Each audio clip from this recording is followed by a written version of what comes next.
Pokémon Heart Journey. What is the ultimate goal of a trainer? Powerful Pokémon? Winning the regional championship?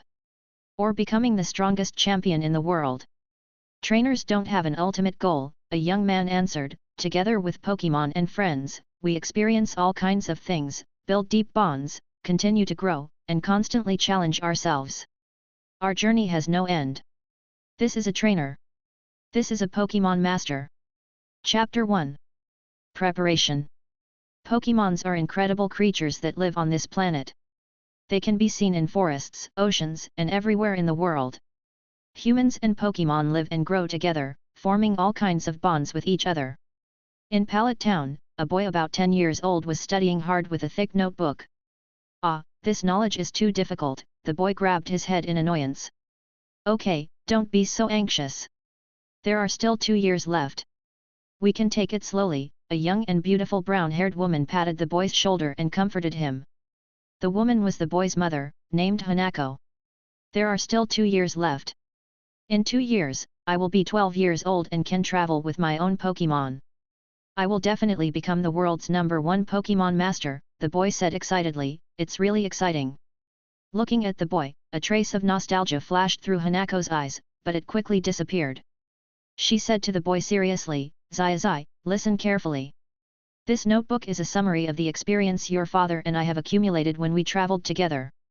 It contains not only information on various fruits, Pokémon, and props, but also some of our experiences in breeding Pokémon and some interesting stories from the trip. I believe this notebook will be able to help you. Okay, I understand, Mom, but didn't you tell me to take this notebook with me when I travel? Is it necessary to write it down? Zai asked puzzledly. I did ask you to take it with you on your trip, but can you guarantee that you won't lose the notebook when the time comes? This. Thinking of how forgetful I usually am, I suddenly felt powerless to refute. Besides, you can't do that during a battle. There's no time for you to look through your notes. Plus, there may be some unexpected situations during the journey. Okay, I understand, Mom. Zai thought about it carefully and felt that what his mother said made sense, so he started his difficult learning journey again. 1 year later, Zai was sitting in front of the TV, watching it intently. On the TV was broadcasting the championship challenge between Raido, who was called the Dragon type but was actually the Flying type King of Kanto, and the current champion of Kanto, Oki Yukinari. Now both sides only have 3 Pokémon left. The one in front of Wataru is a Pokémon that looks like a pterosaur, but its body is as hard as stone. The one in front of Yukinari Oi is a Pokémon that looks like a kangaroo, but has a stronger body. There is also a blue-purple kangaroo next to Yukinari Oi. Go, Pterosaur, use Super Impact. Commanded the Pokémon named Pterosaur to attack. The body of Pterosaur was wrapped in a ball of special energy, and it rushed towards its opponent with all its might. Sueshin, Marsupial, block it. Sueshin's Marsupial stretched out his hands, steadied his body, and waited for the attack of the fossil pterosaur. The super impact quickly hit the hands of the Marsupial, causing a lot of smoke and dust. The Marsupial was knocked back a distance, but it also successfully blocked the attack of the fossil pterosaur. What? The fossil pterosaur, move away. The Marsupial attacks with its thunder fist. Upon hearing the order from its trainer, the Pteranodon hurriedly retreated, but was still injured by the thunder fist of the Marsupial. Fortunately, it retreated in time and only suffered skin injuries. Oh! As expected of your fossil pterosaur, you can actually ignore the side effects of super shock. Mr. Sueshin's Marsupial is really powerful. Not only can it block the super impact of my fossil pterosaur, but it also has enough energy to fight back.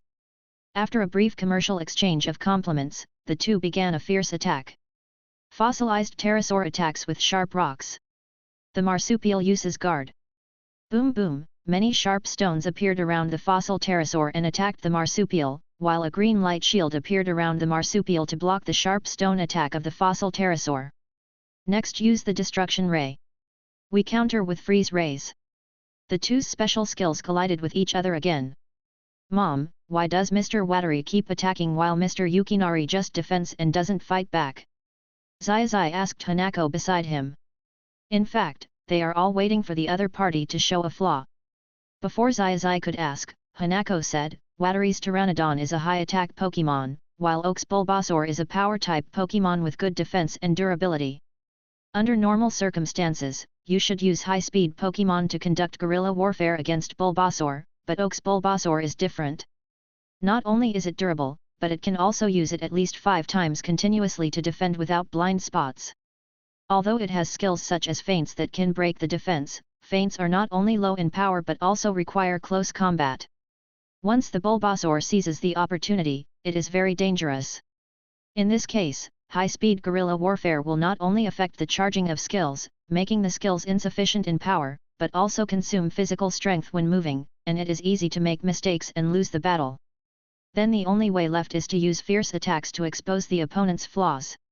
As for why the Marmoset only defends and doesn't counterattack, Zai, you should understand it now. Well, I roughly understand. The speed of the Marpus is not faster than that of the Pterosaur. And judging from the situation of the freeze beam versus the destruction death ray just now, the Marpus should not be good at long-range attacks, and the Pterosaur will not fight the Marpus in close combat, so the Marpus can only defend continuously and wait for the Pterosaur to reveal a flaw. Zai listened so attentively that he didn't even notice Hanako's name for Oki Yukinari and why his mother was so familiar with the Marpus. Yes, that's right, Hanako nodded after hearing Zai's answer. She had to admit that although she was a bit reckless and easily got carried away, her intuition and talent in combat were still very good. So Mom, who do you think will win this battle? The marsupial will win, Hanako responded without hesitation. Hey! Why? The fossil pterosaur is pretty amazing too.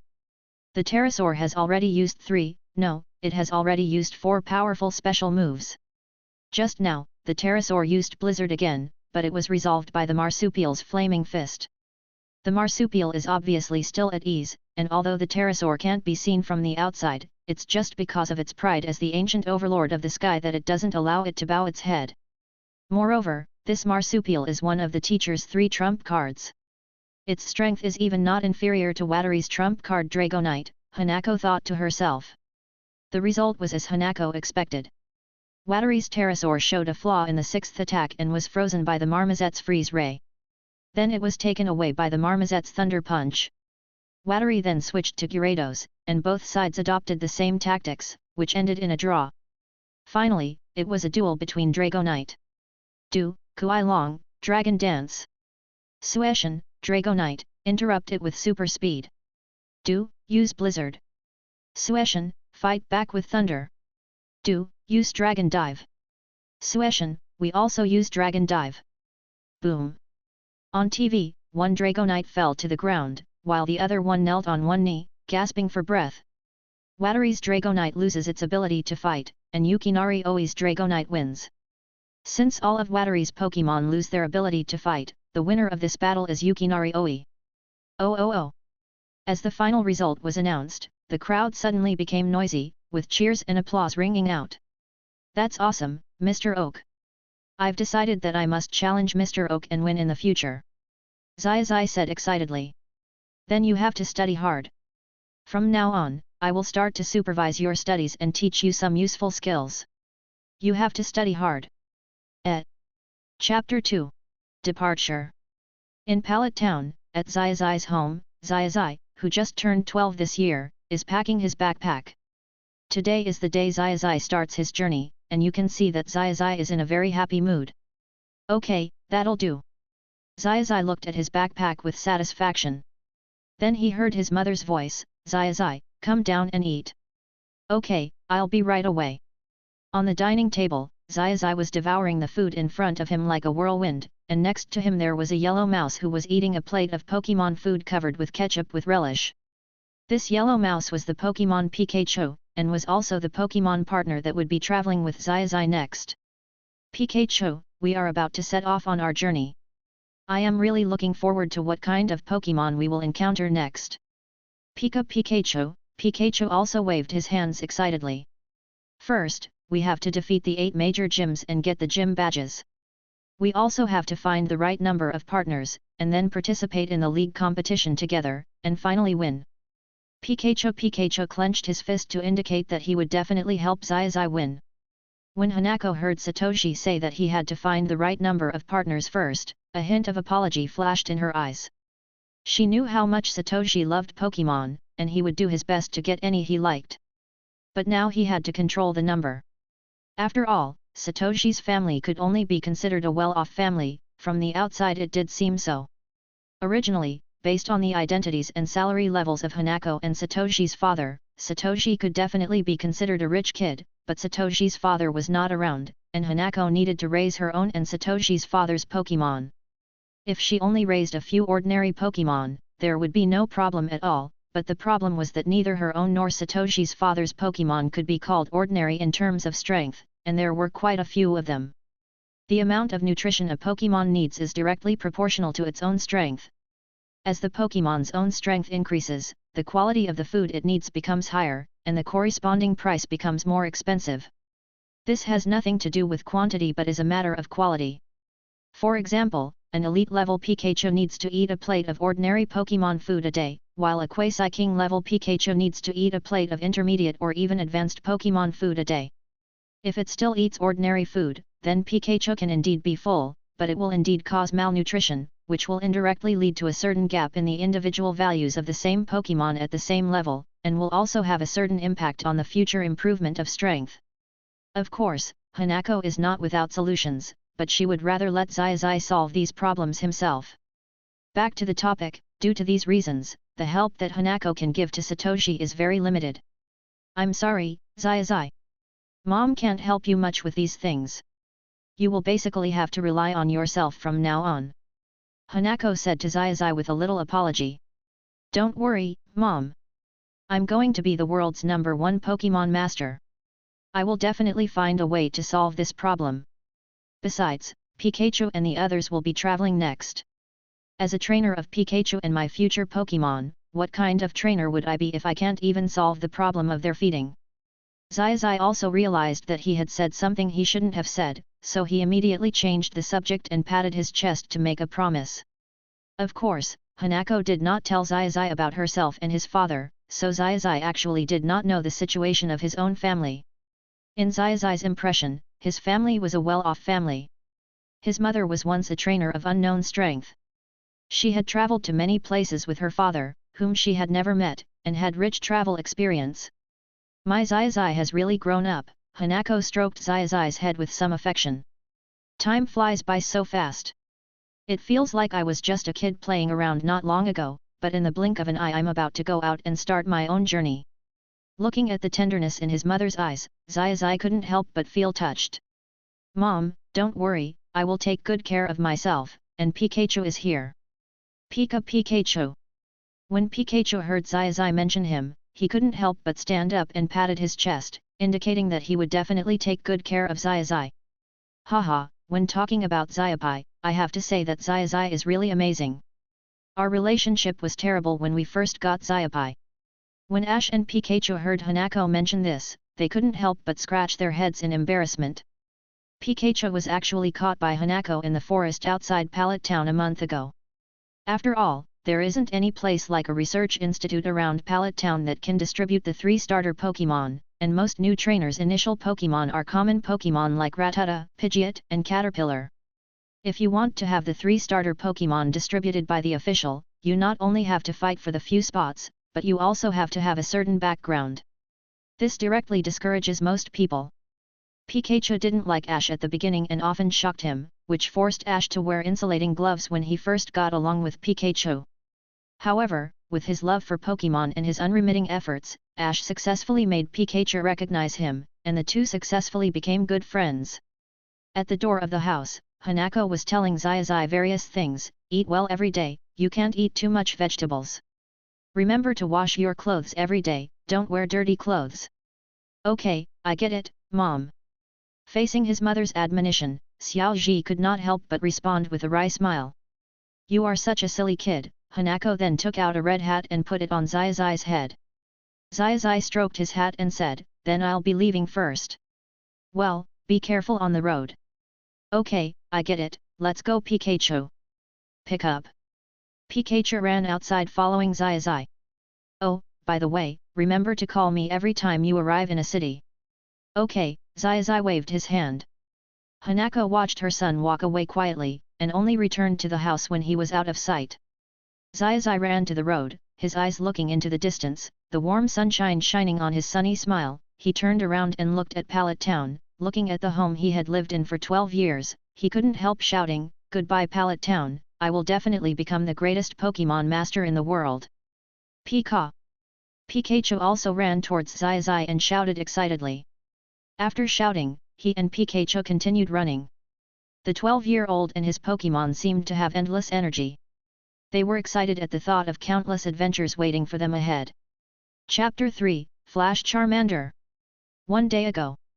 Deep in the evergreen forest, 5 people in black clothes and of different body shapes were searching for something. "How is it, did you find it?" A slightly fat man in black asked the other 4. "No, boss," the shortest of the 4 answered. "Damn it, that's an important commodity, and it just ran away like that," the black-clad boss said, gritting his teeth. "Boss, don't be angry.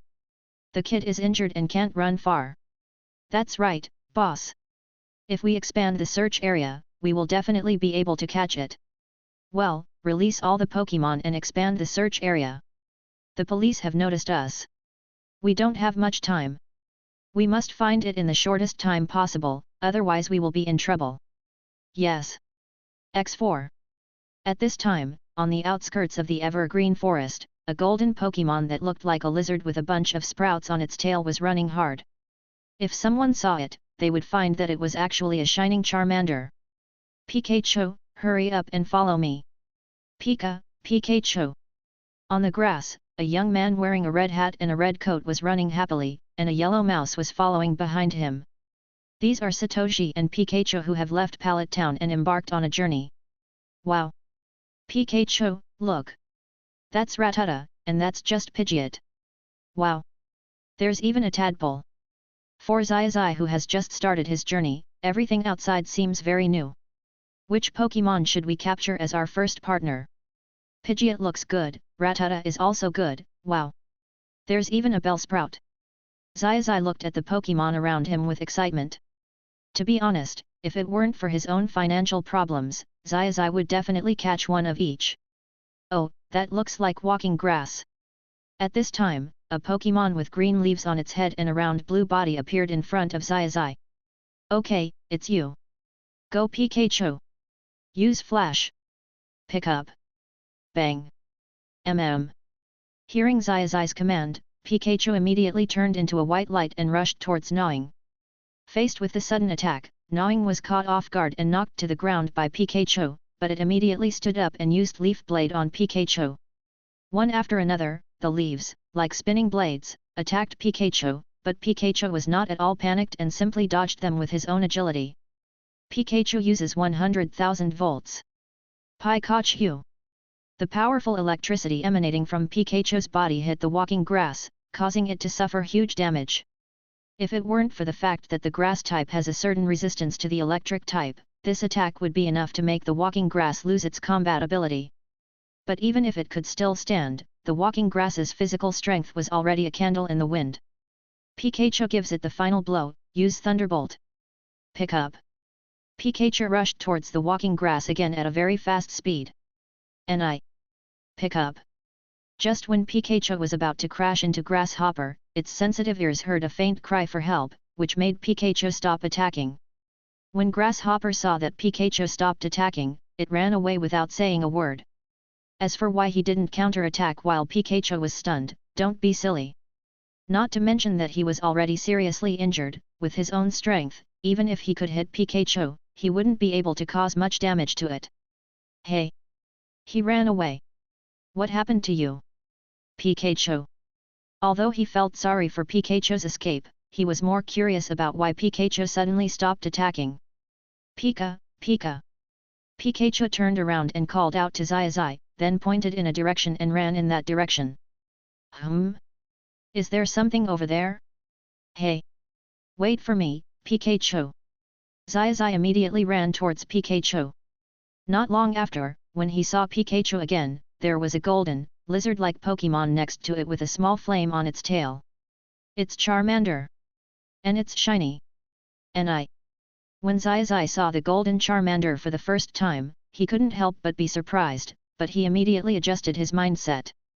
After careful observation, he found that this Charmander had many wounds on its body and the flame on its tail was surprisingly small.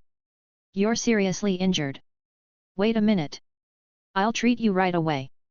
Seeing the injuries on Charmander, Ash immediately found medicine and some medical supplies from his backpack, then picked up Charmander and placed him on his lap for treatment, while Pikachu watched on with a worried look on his face. The pain caused by the spray of the wound medicine on his body made the originally blurred conscious Charmander open his eyes. When he found himself on a human, he immediately woke up. He didn't know where he got the strength to kick down the defenseless Satoshi and jump to the side. However, because of the injuries on his body, he couldn't stand firmly when he landed and fell directly to the ground. Ouch! Pikapi! Zai also fell to the ground because of Charmander's kick. Pikachu beside him couldn't help but shout out in worry. But after seeing Charmander's condition, Zai immediately stood up and said with a worried look on his face, "Charmander, listen to me, your injuries will be very dangerous if they are not treated in time." When Charmander saw that Satoshi not only was not angry but also stood up to care about him after being kicked down by him, he felt a little touched, but his vigilance towards humans made him not want to let Satoshi get close to him, so he spit out tiny flames to prevent him from getting close. "Charmander, don't worry, I won't hurt you. Your injuries must be treated quickly, so let me help you get better." Faced with Charmander's flames, Charmander not only did not retreat but also opened his arms and approached it. Pikachu! Pikachu also ran to Charmander and tried to persuade it. Finally, Charmander nodded and decided to believe Ash because it felt its consciousness becoming blurry again, and it also felt kindness from Ash. In addition, Pikachu, who was also a Pokémon, persuaded it, which made it accept Ash. Seeing Charmander nod, Zai immediately went over with a look of joy, picked it up, and continued to treat its wounds. Pikachu, who was standing beside him, couldn't help but breathe a sigh of relief when he saw this. "Okay, let's go, Pikachu." Although Charmander's injuries have stabilized, Miss Joy still needs to be treated properly. After some treatment, Ash picked up Charmander, called Pikachu, and was about to run towards Viridian City when suddenly 4 attacks came towards them. Fortunately, Ash and Pikachu discovered and avoided the attacks in time. Bang bang bang! The 4 attacks hit the ground and raised a lot of smoke and dust.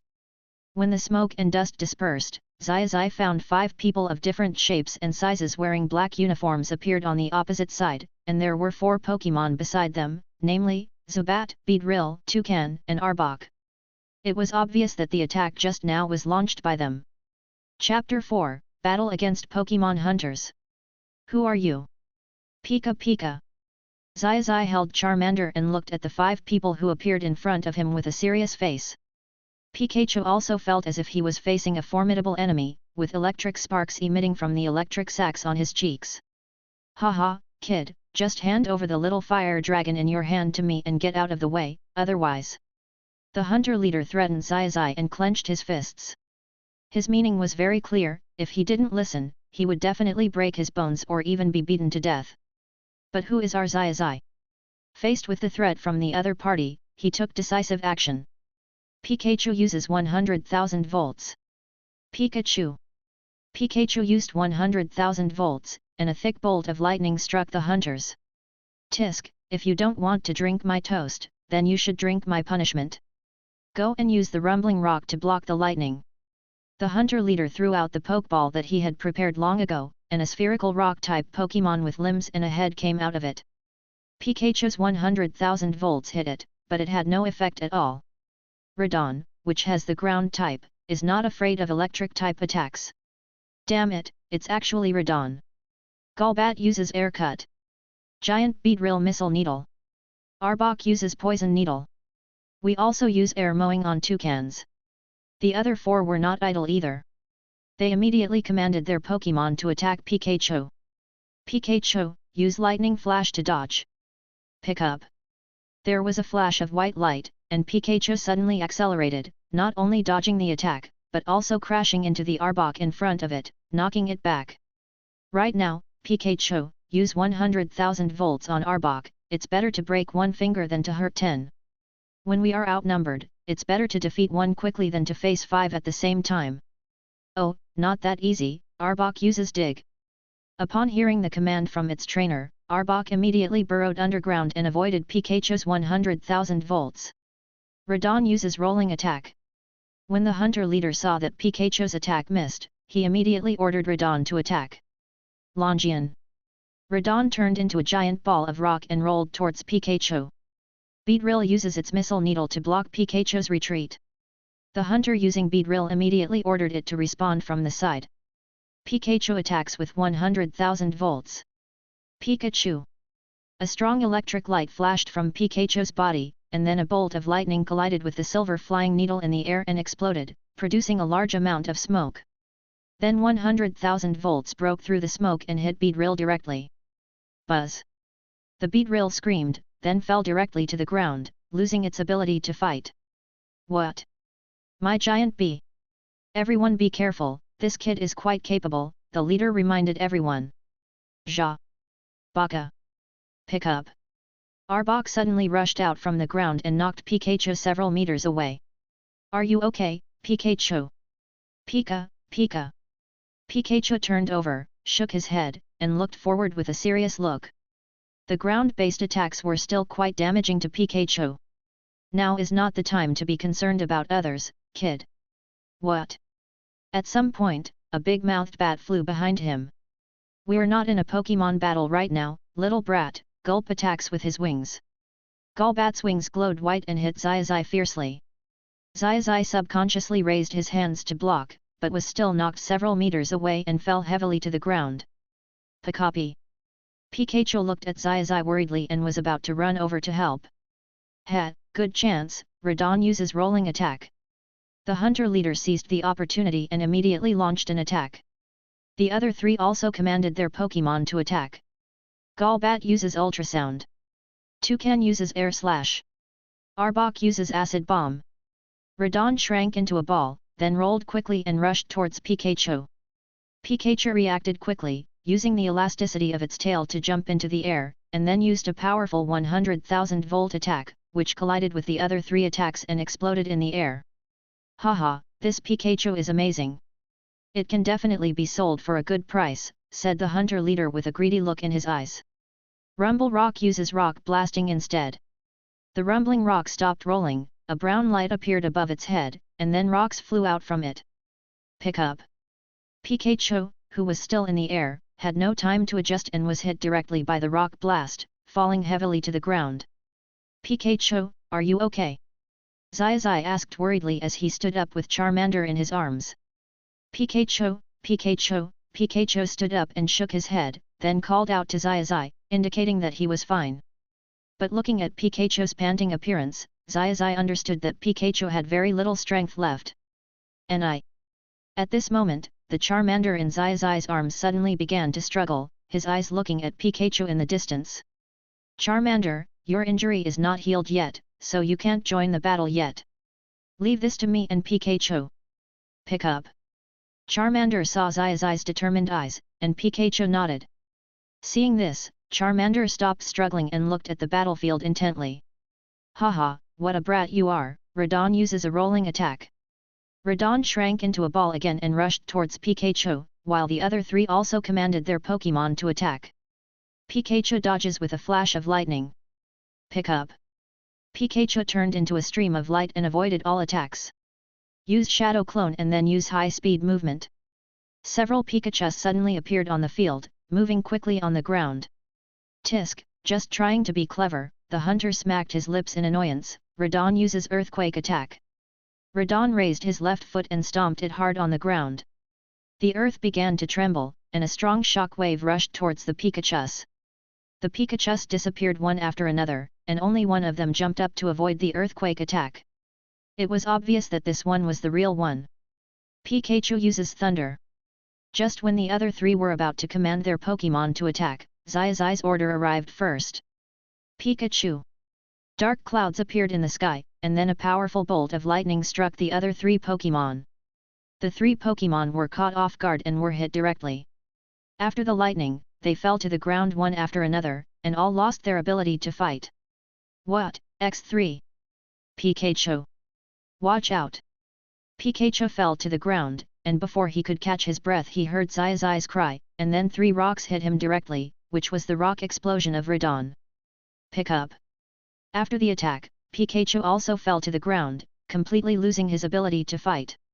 Haha, that's enough, kid, the hunter leader said, looking at Zai with a grin. Zai gritted his teeth and clenched his fists, and then Charmander began to struggle, but Zai still did not let him go. Instead, he said, "Don't worry, Charmander, leave it to me." Charmander looked at Zai again. He didn't understand why this human wanted to protect himself like this, but it made him feel very warm. Let Radon take care of them, use rolling attacks. The high-speed rolling Rodon came towards them, and Zai bent his legs, ready for battle. But at this moment, a voice suddenly sounded. Gengui, use Shadow Ball. Chapter 5, Conquering Charmander. In Viridian City, inside the Pokémon Center, Ash was sitting on a chair with an anxious look on his face. Next to him sat a purple-haired boy with a relaxed look on his face. His name is Ming Ye. He is an alliance investigator and a disciple of Aju, one of the 4 heavenly kings of Chengdu. It was he who recently commanded Gengar to defeat the hunter leader and bring them to justice. Okay, stop looking. With Miss Joy's ability, curing them is not a problem, Ming Ye suddenly said to Zai. After hearing Ming Ye's words, Xiao Ji's eyes still revealed worry, and at the same time a hint of self-blame. You're really stupid to go up against the Pokémon hunters in that situation. If it were me, I would just hand Charmander over to them. What did you say? Ming Ye's words directly angered Xiao Ji. He glared at Ming Ye and said, how could you? Shouldn't it be like this? Before Zai could finish his words, Ming Ye spoke up first, you are just a rookie, but you didn't even think about it and went straight to confront a group of hunters who are obviously stronger than you. Are you stupid? Do you know how many trainers were injured or even killed due to various accidents at the beginning of their journey? Zai's voice became noticeably weaker. I think you have relatives. What would they do if something happened to you? When you did this, did you ever consider that if you failed, not only would you not be able to save Charmander, but your Pikachu and yourself would also be killed? After hearing Minjai's words, Zai fell into deep thought. Yes, if something happened to me, my mother would definitely be sad, and it would also harm Pikachu. Ding! The treatment just ended at this time, and Miss Joy pushed Pikachu and Charmander out of the treatment room. Great, Pikachu, Charmander, are you okay? When Zai saw them come out, he couldn't help but stand up and walked over to check on them. Pikachu. And Pikachu and Charmander waved their hands to indicate that they were fine. Okay, now that everything is fine, come with me, Charmander. I will be responsible for sending you back to where you originally lived, Ming Ye stood up and said to Charmander. And After hearing Ming Ye's words, Charmander seemed a little hesitant, and his eyes couldn't help but look at Zai and Pikachu. That's great, Charmander. Don't worry, Minjai and Miss Juncha are both good people. They will definitely send you back, Zai said to Charmander happily. Although Zai felt a little regretful to part so soon, he was still very happy for Charmander to see that he could return safely. And Charmander became even more hesitant when he saw this, and Ming Ye, who was standing beside him, couldn't help but smile. He squatted down and said to Charmander, Charmander, you have 2 choices now. Ming Ye raised his hand and drew a 2, then bent his middle finger and said, first, you come with us, we will be responsible for protecting your safety and sending you back to your hometown. Then he raised his middle finger again and said, second, follow this person and become his Pokémon. As he spoke, Ming Ye pointed his finger at Satoshi. Well. Pika. Which one do you want to choose? And Charmander turned around and looked at Ash, pointing at him. Zai was stunned for a moment before reacting, then asked with a look of surprise, really, Charmander? Would you like to be my Pokémon and travel with me? And Charmander nodded, then clenched his fists and waved them forward a few times, looking at Zai with a fighting look on his face. Want to fight first? Okay, I accept your challenge. Pika. Zai was standing on the field with Pikachu and Charmander confronting each other in front of him, while Minjai was sitting on a bench nearby watching the game. And Charmander took the first step, a flame spurted out of its mouth, and the orange-red column of fire quickly approached Pikachu. Ming Ye, oh! Not bad, we can use jet flames in this period. Pikachu, use lightning to dodge. Pick up. Pikachu turned into a streak of white light, dodging the jets of flames while quickly approaching Charmander, but Charmander immediately stopped spraying flames and instead emitted a green light from its tail, which it swung towards Pikachu fiercely. In the split second, Pikachu had no time to brake and was directly knocked away by the tail. Pikachu wailed. You can even use Dragon Tail? In that case, Pikachu, use 100,000 volts. Pikachu! Sparks burst out from the electric sac on Pikachu's cheek, and then a strong lightning bolt came out from Pikachu, with a force of 100,000 volts.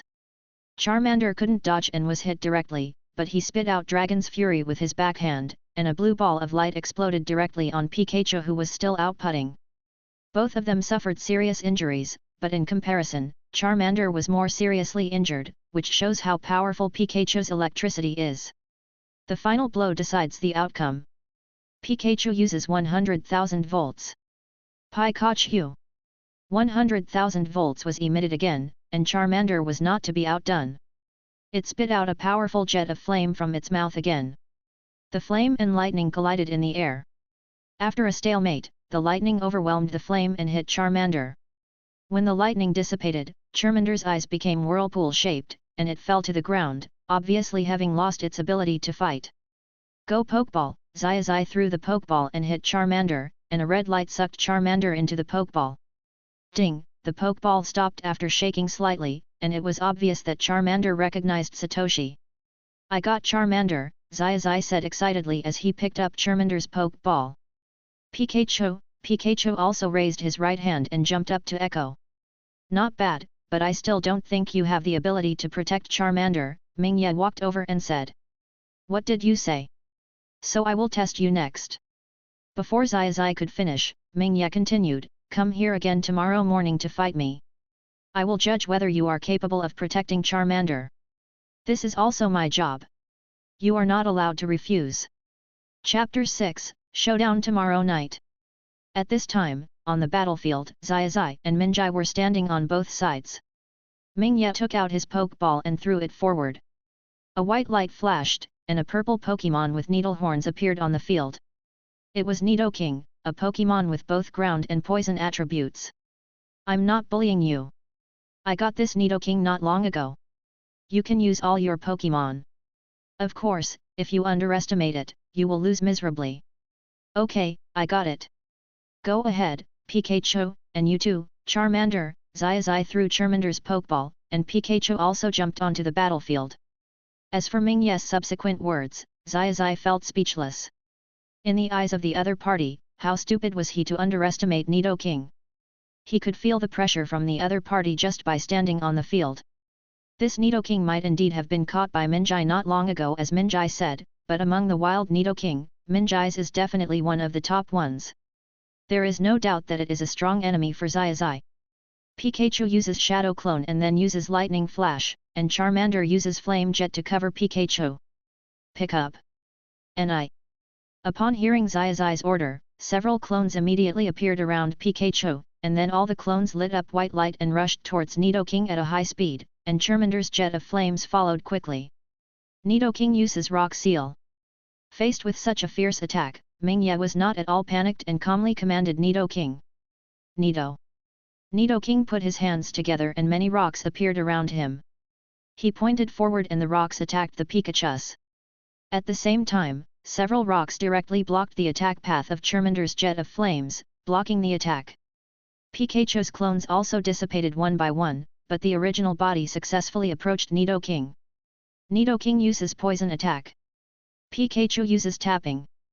Nidoking's left hand was covered with a layer of purple venom, and he swung it towards Pikachu fiercely. Pikachu also swung its tail to attack. The two forces were in a stalemate for a while, and then Pikachu flew backwards. It was obvious that Pikachu was inferior to Nidoking in strength and skill power. Nidoking raised his arms and showed off his muscles, but then a green breath hit Nidoking directly in the face. Charmander took advantage of Nidoking's complacency and used his Dragon Breath attack. But the Dragon Breath attack did not cause much damage to Nidoking, but instead angered him. Then he spit out a golden beam of light from his mouth and hit Charmander directly.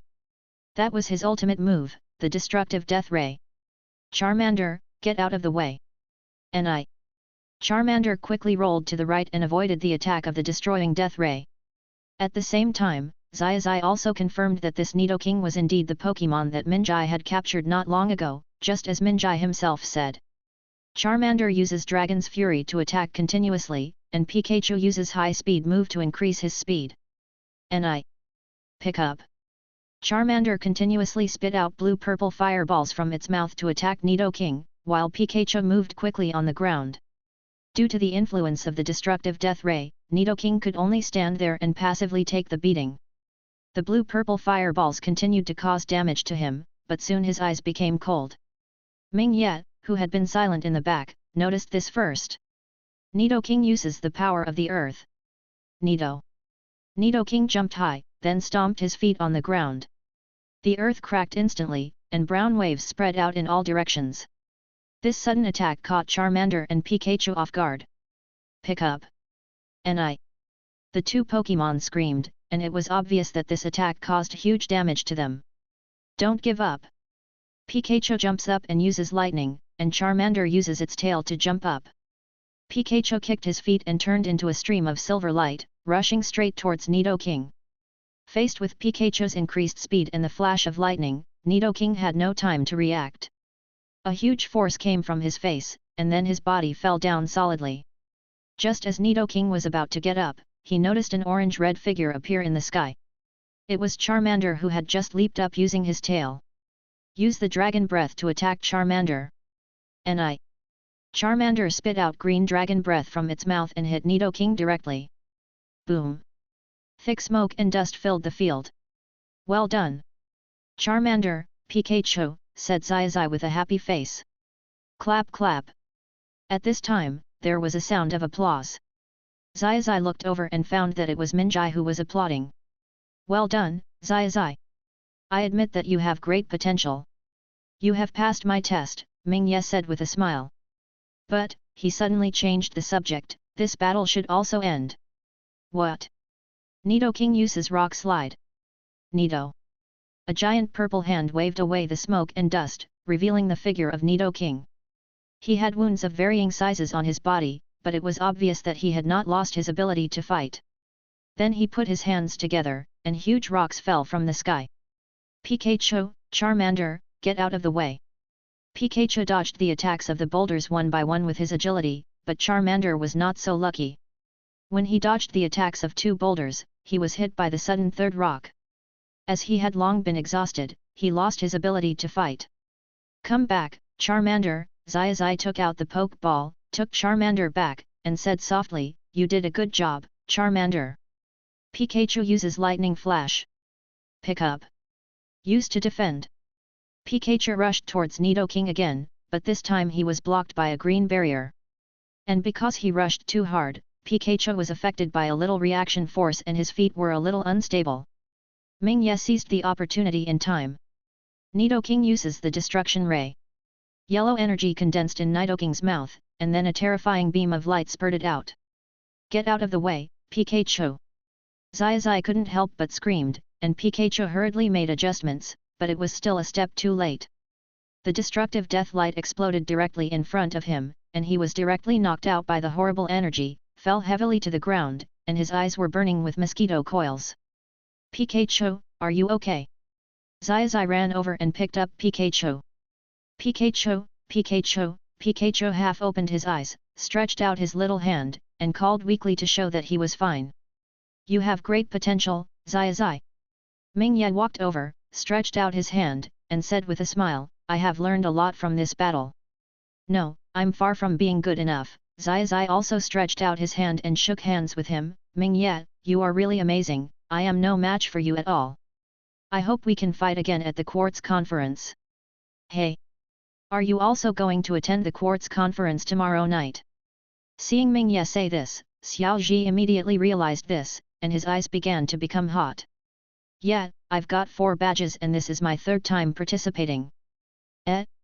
Third time, you still haven't won the championship tomorrow night. Facing the outspoken Zai, Mingye didn't feel anything. Instead, he said, "Yes, I made it to the top 32 the first time, and only made it to the top 16 the second time." "What?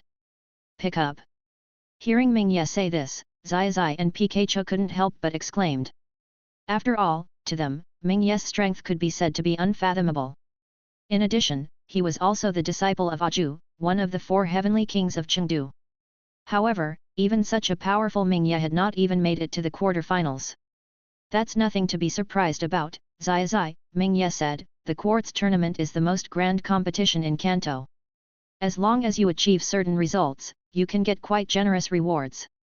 Although the league stipulates that people over 25 years old can no longer participate in the tournament, there are still tens of thousands of local and foreign trainers participating every time.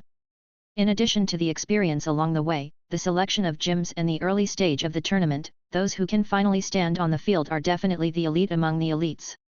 Although my current strength has been greatly improved, I am still not very confident, and I heard that the contestants of this quartz conference will be much stronger than the previous ones."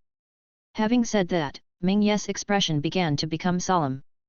Zai was stunned, with a hint of confusion in his eyes. Chapter 7. Hat and Monkey Monster. In the Viridian Forest. After the battle with Minjai, Zai and Pikachu continued their journey. At this time, they were eating their lunch. Since they couldn't find a suitable place to make a fire, Zai had to eat cheap fried noodles bread while looking at the notebook in his hand. Some people may ask, with Satoshi's cooking skills in the original book, even if he found a place to make a fire, can the food he makes really be eaten? In fact, after Satoshi in this book received 2 years of training from Hanako's mother, although Satoshi's cooking skills are not as good as his mother's, the food he makes is not only edible, but also delicious. "Are we going to Nibi City to challenge the Nibi Gym next?" Zai muttered to himself while holding his notebook. Originally, Zai wanted to challenge the Tokiwa Gym first, but Minjai told Zai that the Tokiwa Gym is the strongest gym in Kanto and the gym closest to the quartz conference venue. It is often the gym that trainers will challenge last. Therefore, Zai did not challenge it, not only because Zai felt that his strength was far from enough, but also because of Mingye's serious expression and his words revealed vigilance and a hint of fear, as if the Tokiwa Gym was a dangerous place. Zai even felt that if he had to challenge there at that time, Mingye would knock him out without hesitation and then throw him to Nibi City. The Nibi Gym is a gym that specializes in rock type. In this case, Pikachu and Charmander can't really show their full potential. After all, the most common rock-type Pokémon in the Kanto region are Geodude, Onix, and Tyrannosaurus, most of which are ground-type Pokémon. It's already difficult to fight a ground-type Pokémon, and now it's even more difficult to add a rock-type one. Charmander's basic skills basically have no effect. Fortunately, it still has 3 special moves, Dragon Tail, Dragon Breath, and Dragon Fury that can come in handy. But Pikachu is in trouble. Its electric-type skills are directly blocked, and among the remaining skills, only Lightning and Pound can be used, but the opponent happens to be a rock type. Although Zai is currently trying to use the methods recorded in the notebook to teach Pikachu how to use Iron Tail, unfortunately the effect is not ideal, and Pikachu has not even mastered the rudiments of Iron Tail. By the way, there are actually learning machines in this world, but they are not like in games where you can learn by just using them. Instead, Pokémon needs to slowly master it by themselves based on the content on the learning machine. At this time, Zai did not notice that on a tree near him, a pair of eyes were staring at him, or to be more precise, at the hat on his head. Suddenly, the creatures on the tree began to move, and a black shadow passed over Zai, and Zai felt as if something was missing from his head. He reached out and touched it, then put it down. Then he paused in eating, reached out and touched his head again, but only touched his hair. Hair? Where's my hat? Zai quickly stood up, touched his head, and looked around. Pika Pika, Pikachu suddenly said and pointed his little hand to a place. Monkey monkey monkey, a slightly excited voice came at this time. Zai hurriedly looked in the direction of the sound and found a monkey-like Pokémon standing on a tree and dancing excitedly, but that Pokémon had a pig-like nose. It's the monkey monster. Ah! That's my hat! At this time, Zai discovered that the monkey monster was wearing a red hat on his head, and that hat was Zai's. Monkey monster, give my hat back to me, Zai said hurriedly running over, and Pikachu followed closely behind. Monkey, monkey, monkey. The monkey monster picked up the hat and looked at it, then looked at Zai, then smiled, turned around, jumped up, and jumped onto another tree. Stop, monkey monster, Zai and Pikachu hurriedly followed. At the same time, Zai was a little surprised at Monkey Monster's amazing jumping ability, and then the corners of his mouth couldn't help but rise.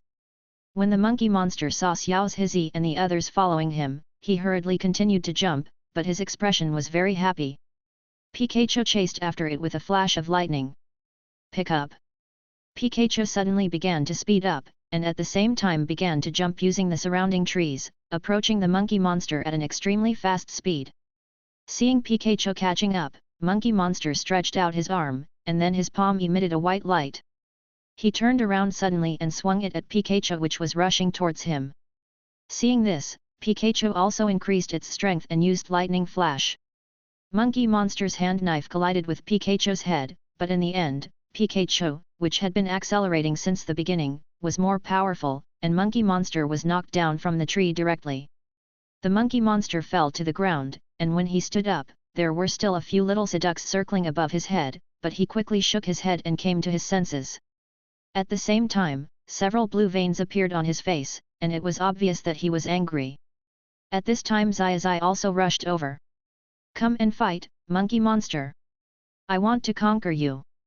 Pika Pika! Pikachu also landed and looked at the Monkey Monster with a fighting look on his face. The Monkey Monster was stunned at first, then a fighting spirit appeared in his eyes. He bent his legs slightly, and then kicked hard, leaping directly into the air. This is a jumping skill, but what an amazing jumping power! Pikachu, use 100,000 volts to meet it. Zai immediately recognized that this was a flying type jumping skill. Although Monkey King did not have the flying attribute, the skills he used were no worse than those of flying type Pokémon, and even better. He must have practiced this move to perfection. Pikachu! This is when Pikachu also used 100,000 volts, and this move hit Monkey King squarely, but the opponent actually endured the pain and continued to attack. Pikachu was also knocked away by Monkey King's bouncing skill. Are you okay, Pikachu? Pika Pika! Pikachu turned over and looked at the Monkey Monster with a bit of fighting spirit, with arcs of electricity appearing on his cheeks. Although Monkey King was seriously injured, he did not stop attacking. He crossed his hands, emitting white light, and rushed straight towards Pikachu. It was the fighting type cross-chop skill. Okay, let's go to, Pikachu, use Lightning Flash. Zai also became eager to fight when he saw this. Pick up! Pikachu turned into white light again and collided with Monkey Monster, but this time the two sides were in a stalemate. In the end, both sides retreated, but the attack did not stop. In a blink of an eye, Pikachu used 100,000 volts again, and Monkey Monster used Bounce again, avoiding the electric shock while pouncing on Pikachu. Pikachu dodges with high-speed movement. Pick up! Pikachu's figure disappeared instantly, and Monkey Monster also missed. But before he could adjust himself, a beam of white light hit him directly, and Monkey Monster flew backwards again. Go ahead! Pikachu, use 100,000 volts! Pikachu!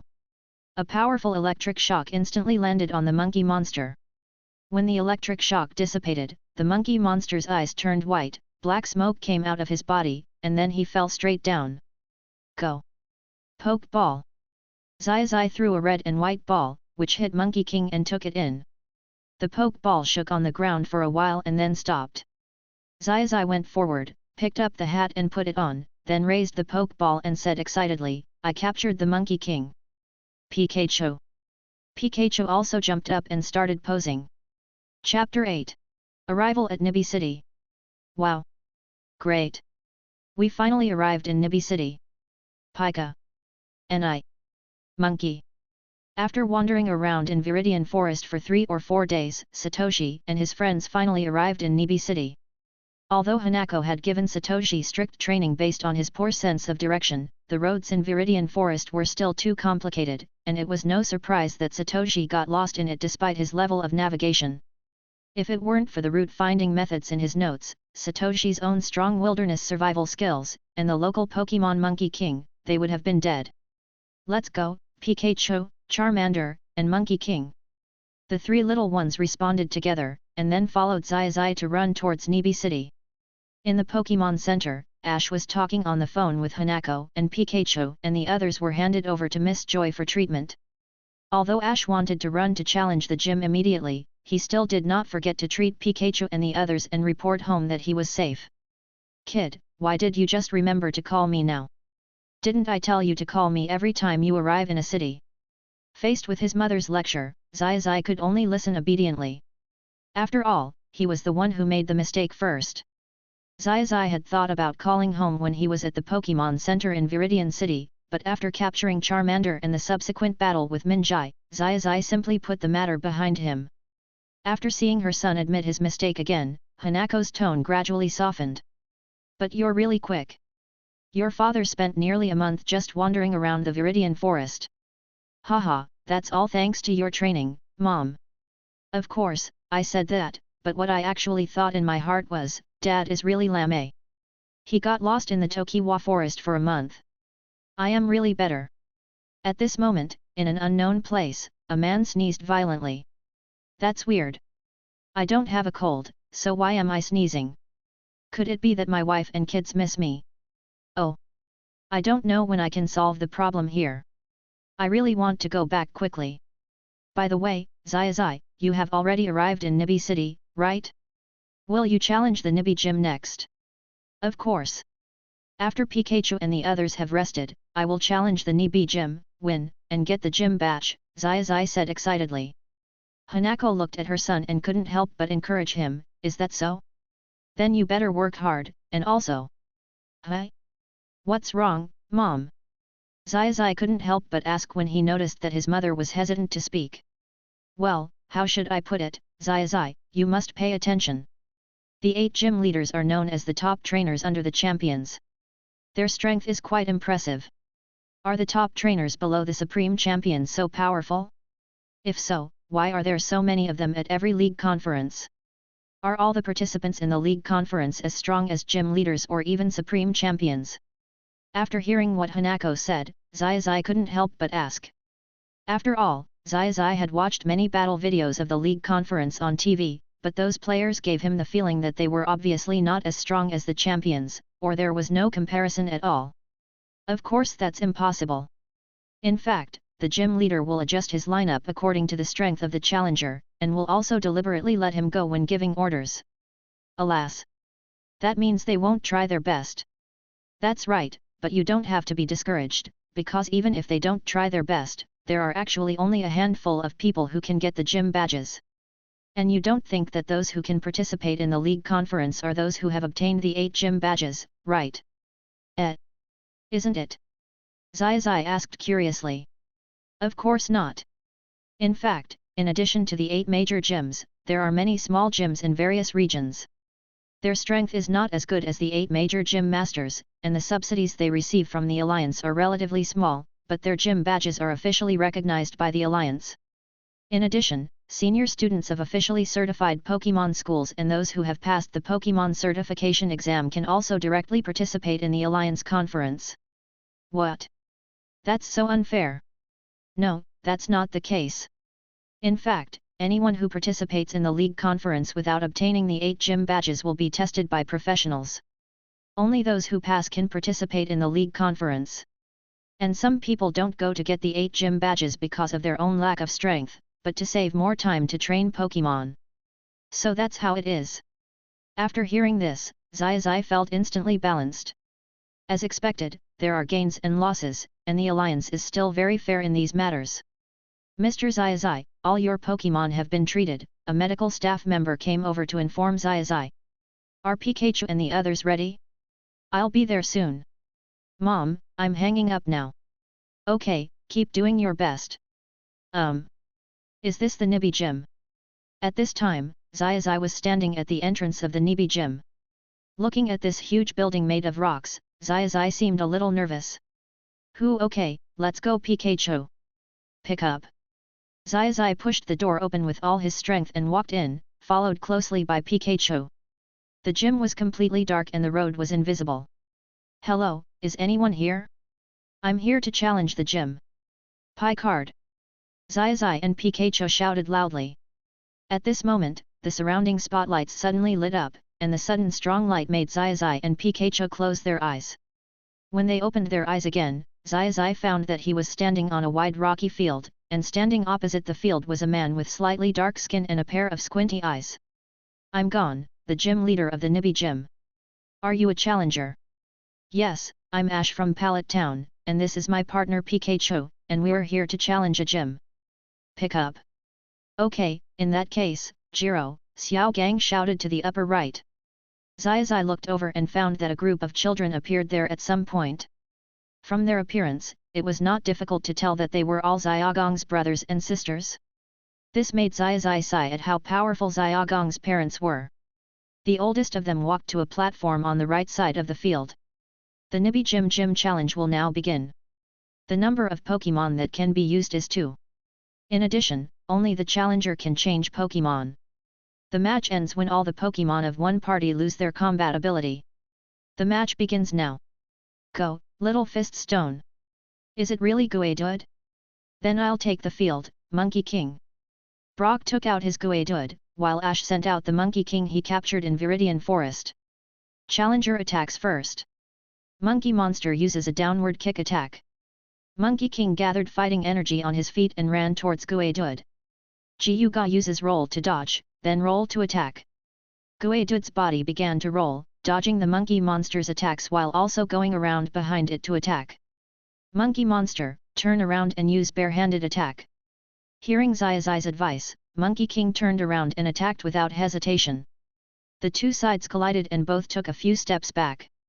Although barehand chop is a fighting skill, its power was not complete after all, and Guaidud was obviously at a higher level, so the fight ended in a draw. The Monkey Monster continues to attack, use bare-handed slashing. Monkey Giant uses rock seal. Xiao Shi. 6 rocks were thrown at Monkey Monster, and Xiaozai commanded Monkey Monster to dodge the rocks that it could dodge, and smash the rocks that it couldn't dodge with its bare hands. When it was about to hit Quantum Robo, the opponent actually dodged the attack by turning sideways. What? How could this be? Guaidud's speed? No, that's not right, it's Monkey King's speed that slowed down, it's rock sealing.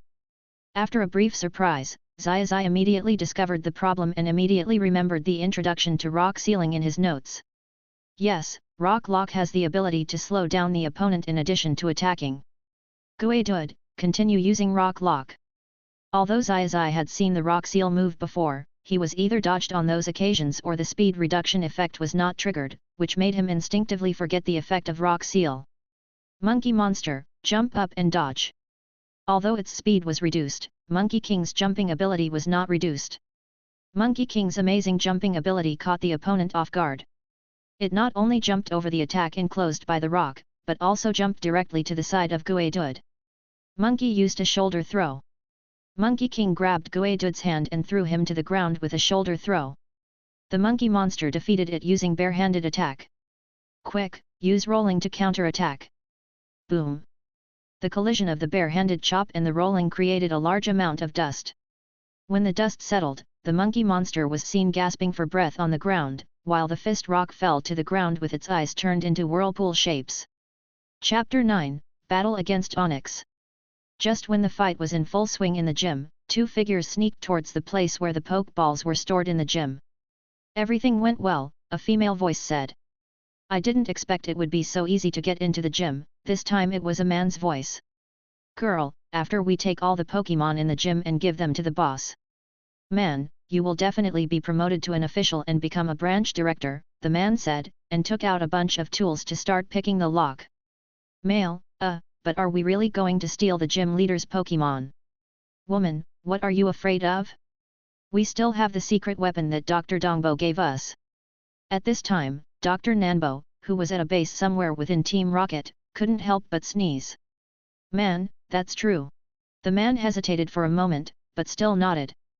Click, the lock opened. Giant Rock loses his ability to fight.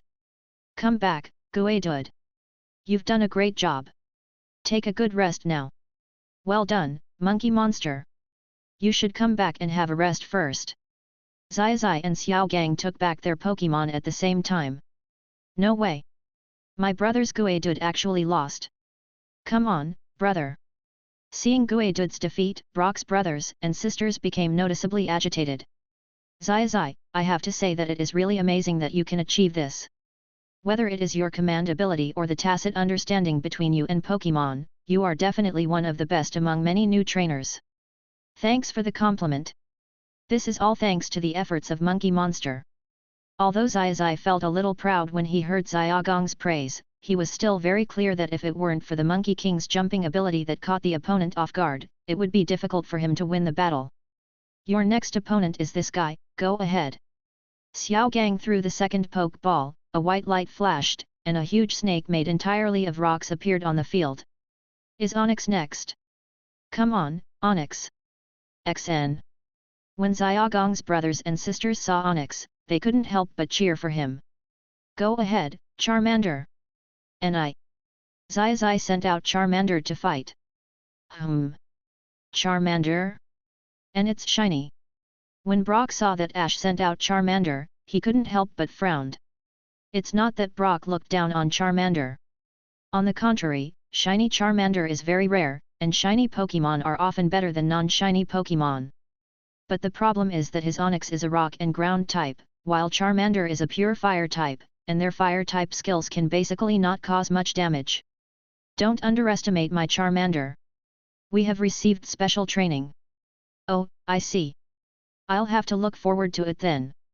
From Satoshi's words, Brock understood that Charmander had a way to deal with rock-type enemies, and it was most likely some kind of special move. Charmander uses his Dragon Breath trick. Green Dragon Breath came out of Charmander's mouth. Onyx uses Digging. Xiaogang directly let Onyx use its digging skill to avoid Charmander's attack. Charmander, run quickly, don't get attacked by Onyx, Zai's order followed. Ni. Charmander immediately took off his legs and ran around the field, but Xiaogong's mouth corners were slightly raised. Suddenly, the ground under Charmander's feet cracked, and Onyx rushed out from it. Charmander was knocked into the air by Onyx. Onyx uses Bind. Before Charmander could land on the ground, Onyx's tail tied it up. Charmander closed his eyes in pain and his face turned slightly purple, a sign of lack of oxygen. Charmander, use Dragon's Fury to attack quickly, Zai commanded anxiously when he saw this. Ni. Charmander opened his mouth, but nothing came out. Seeing this, Zai shouted, in that case, use the Alloy Claws. Hearing Zai's order, Charmander opened his eyes, stretched out his palm, and then a metallic luster appeared on his claws. He grabbed Onyx fiercely, leaving a claw mark on its body. Rock! Onyx immediately let out a loud cry, and it was obvious that the alloy claws were very effective. The binding on Charmander couldn't help but loosen, and Charmander took the opportunity to jump onto Onyx and continued to use the alloy claws to attack Onyx. Seeing this scene, Zai couldn't help but recall what happened during the training in Viridian Forest a few days ago, when Charmander and Monkey King were training. Charmander uses his claws, and Monkey Monster attacks with his hand knife. Charmander's claws and Monkey Monster's palms glowed white, and they rushed towards each other. The sharp claws and the hand knife kept colliding, but Charmander soon fell into a disadvantage. After all, Monkey Monster was good at close combat, and the claws used by Charmander were not as powerful as Monkey Monster's hand knife. Suddenly, Charmander's claws flashed with metallic light, and then he grabbed forward and repelled the Monkey Monster. Could that be the memory's end? Although Pikachu failed to master Iron Tail in Viridian Forest, Charmander learned the Alloy Claw skill by chance. Onyx, get rid of him, use Dig. Onyx burrowed into the ground, but Charmander still held him tightly. That's how Charmander uses his Dragon Breath, Zai shouted. And the Charmander underground also heard Zai's order. He opened his eyes with difficulty, condensed dragon energy in his mouth, and spurted out a green breath. Boom! A lot of dust was raised on the field. After the dust settled, two figures appeared in the center of the field. Charmander and Onyx were staring at each other while panting. The trainers on both sides were also looking at their Pokémon closely. Suddenly Onyx's body trembled, and it slowly fell down, its eyes turning into whirlpool shapes. Onyx has lost its ability to fight, Charmander has won, so the winner is Satoshi from Pallet Town. Jiro, who was sitting in the referee's seat, raised the flag and said, "Awesome! Pick up!" Ash and Pikachu hurried over, picked up Charmander, who was sitting on the ground, and lifted him up happily. "You are amazing. This time it is all thanks to you and the monkey monster's efforts. Pikachu. And I. Congratulations, Zai. I have to say you are the most unexpected trainer I have ever seen." At this time, Xiao Gang walked over and took out something and handed it to Zai. "Here, this is the gym badge of the Nibi Gym." "Thank you, Gym Leader Xiao Gang." Zai took the badge and was about to hold it up to celebrate. Boom! Suddenly, the wall of the Nibi Gym exploded, and a lot of smoke and dust rose. Chapter 10. The Powerful Xiao Gang. When the smoke cleared, two figures, a man and a woman, appeared on the roof. The man had green hair and was carrying a large sack on his shoulder, while the woman had orange hair tied in a ponytail. Both of them were wearing black clothes and pants with a red letter R embroidered on their clothes. "Who are you?" Xiao Gang couldn't help but ask. "Since you sincerely asked for advice, I will answer you with great mercy. To prevent the world from being destroyed. To protect world peace. Carrying out love and truthful evil. A lovable and charming villain. Amado. Little Saburo. Team Rocket's duo travels across the galaxy. White Hole, White is waiting for us tomorrow." For some reason, when they heard each other's lines, Zai and Xiao Gang had an inexplicable sense of familiarity, as if they had heard them often before, but when they saw the person saying the lines, they felt a strange sense of incongruity. Team Rocket? Is that the villain organization? Zai is actually not unfamiliar with Team Rocket, because his mother often mentioned this organization to him and reminded him to be careful if he met anyone from this organization. "Oh, Team Rocket? But you guys look like you're just peripheral members." As the leader of a gym, Brock naturally knows Team Rocket. Not only does he know them, but he is also very familiar with them. After all, they are the largest evil organization in Kanto and are the ones the League has always been wary of. "Yamato, so what? We are just peripheral members now. It won't be long before we can be promoted to Cotters." "Kosaburo, that's right, as long as we take these Pokémon and the Pokémon in your hands, we will definitely become elite members of the organization." Could it be that the contents of the sack are... Oh no! Gym Master! A uniformed staff member ran over and said, "All the Pokémon stored in the storage room are gone." "What?" Xiao Gang was startled at first, then immediately looked at the sack that Xiao Sanlang was carrying. "Kosaburo, haha, that's right, we got all the Pokémon stored in the Nibi Gym." "Yamato, then we just need to snatch your Pokémon from the gym leader." "Oh, is it just you?" Xiao Gang felt a little confused. Don't they know how high the true level of the gym leader is? To be honest, if you just run away with these Pokeballs, I really have no way to deal with you. Then Xiao Gang stroked his forehead and continued, "But now you dare to run in front of me, then I must send you to Miss Juncha for tea." I don't know if it's my illusion, but Zai found that when Xiao Gang mentioned Miss Juncha, his tone began to show a little excitement, and there seemed to be a gleam of light in his eyes, but then he shook his head, thinking, maybe I heard it wrong, and Xiao Gang has squinty eyes. "Ha ha ha, of course we know about this kind of thing, and we came prepared this time." Yamada raised his hand and let out a devilish laugh, then took out a button from somewhere and pressed it. Boom! Ka ka ka ka ka ka! The place where the two were standing suddenly rose up, and then a huge robot that looked like an armored rhinoceros rose from the ground. "What, X2?" Faced with the sudden appearance of the robot, Zai and Xiao Gang were also surprised. "Ha ha ha, how about it? This is the Pokémon catching machine we got from Dr. Pumpkin, the Rhino 3X2. At this time, Yamato and Kozaburo, who had entered the robot at some point, said proudly. "Let me show you his power." "I'll press it," said Kozaburo in the cab, and pressed one of the buttons. The robot opened its mouth and spit out a net, which directly caught the unsuspecting Onyx. Rock! Onyx began to struggle and pull hard in the net, trying to break free, but the robot pulled him in little by little instead. "Onyx, bite quickly," Xiao Gang commanded hurriedly, and Onyx opened its big mouth and tore the net. "Ha ha ha, it's useless. This website is specially made. It will not be damaged no matter how sharp the attack is," said Yamato with a big laugh in the cab. Then he pressed a button and directly grabbed Onyx into the inside of the machine. "Damn Team Rocket, let's go, Pikachu uses 100,000 volts and Charmander uses jet flame. Zai commanded Pikachu and Charmander to attack the robot, but the lightning and fire could not cause any damage to the robot. What? Yamato, ha ha ha, this Armored Rhino 3 is the crystallization of our rocket team's technology. It can resist attacks of any attributes. Brother, let me help too. Jiro, who was originally sitting in the referee's seat, also ran over and threw out a Pokeball, summoning a Tyrannosaurus Rex. Jiro, you. Xiao Gang turned around and was about to say something, but Jiro spoke first. This is our home, I will not allow anyone to destroy this place and steal the Pokémon from our gym, Jiro said firmly. Seeing this, Xiao Gang nodded, without saying anything else, but shouted to his younger brothers and sisters who were still in the audience, you all go back first, leave this to us. Sanlang, but big brother, you guys. Leave it to us without worry, Xiao Gang spoke first before Sanlang finished speaking, revealing a confident smile. Seeing this, Sanlang nodded and began to call his younger brothers and sisters to leave. Zai, let me help you, Tyrannosaurus Rex uses the straight drill. Okay, Pikachu uses thunder, and Charmander uses dragon breath. The horns on the head of Tyrannosaurus Rex began to rotate at high speed and rushed straight towards the robot.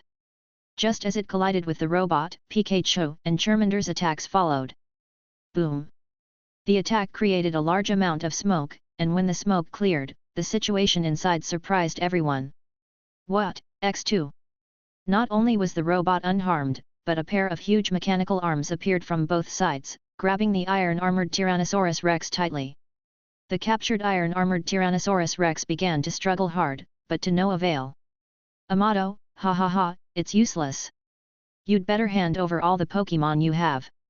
Damn it, what should I do? Zai clenched his fists, trying to think of a solution.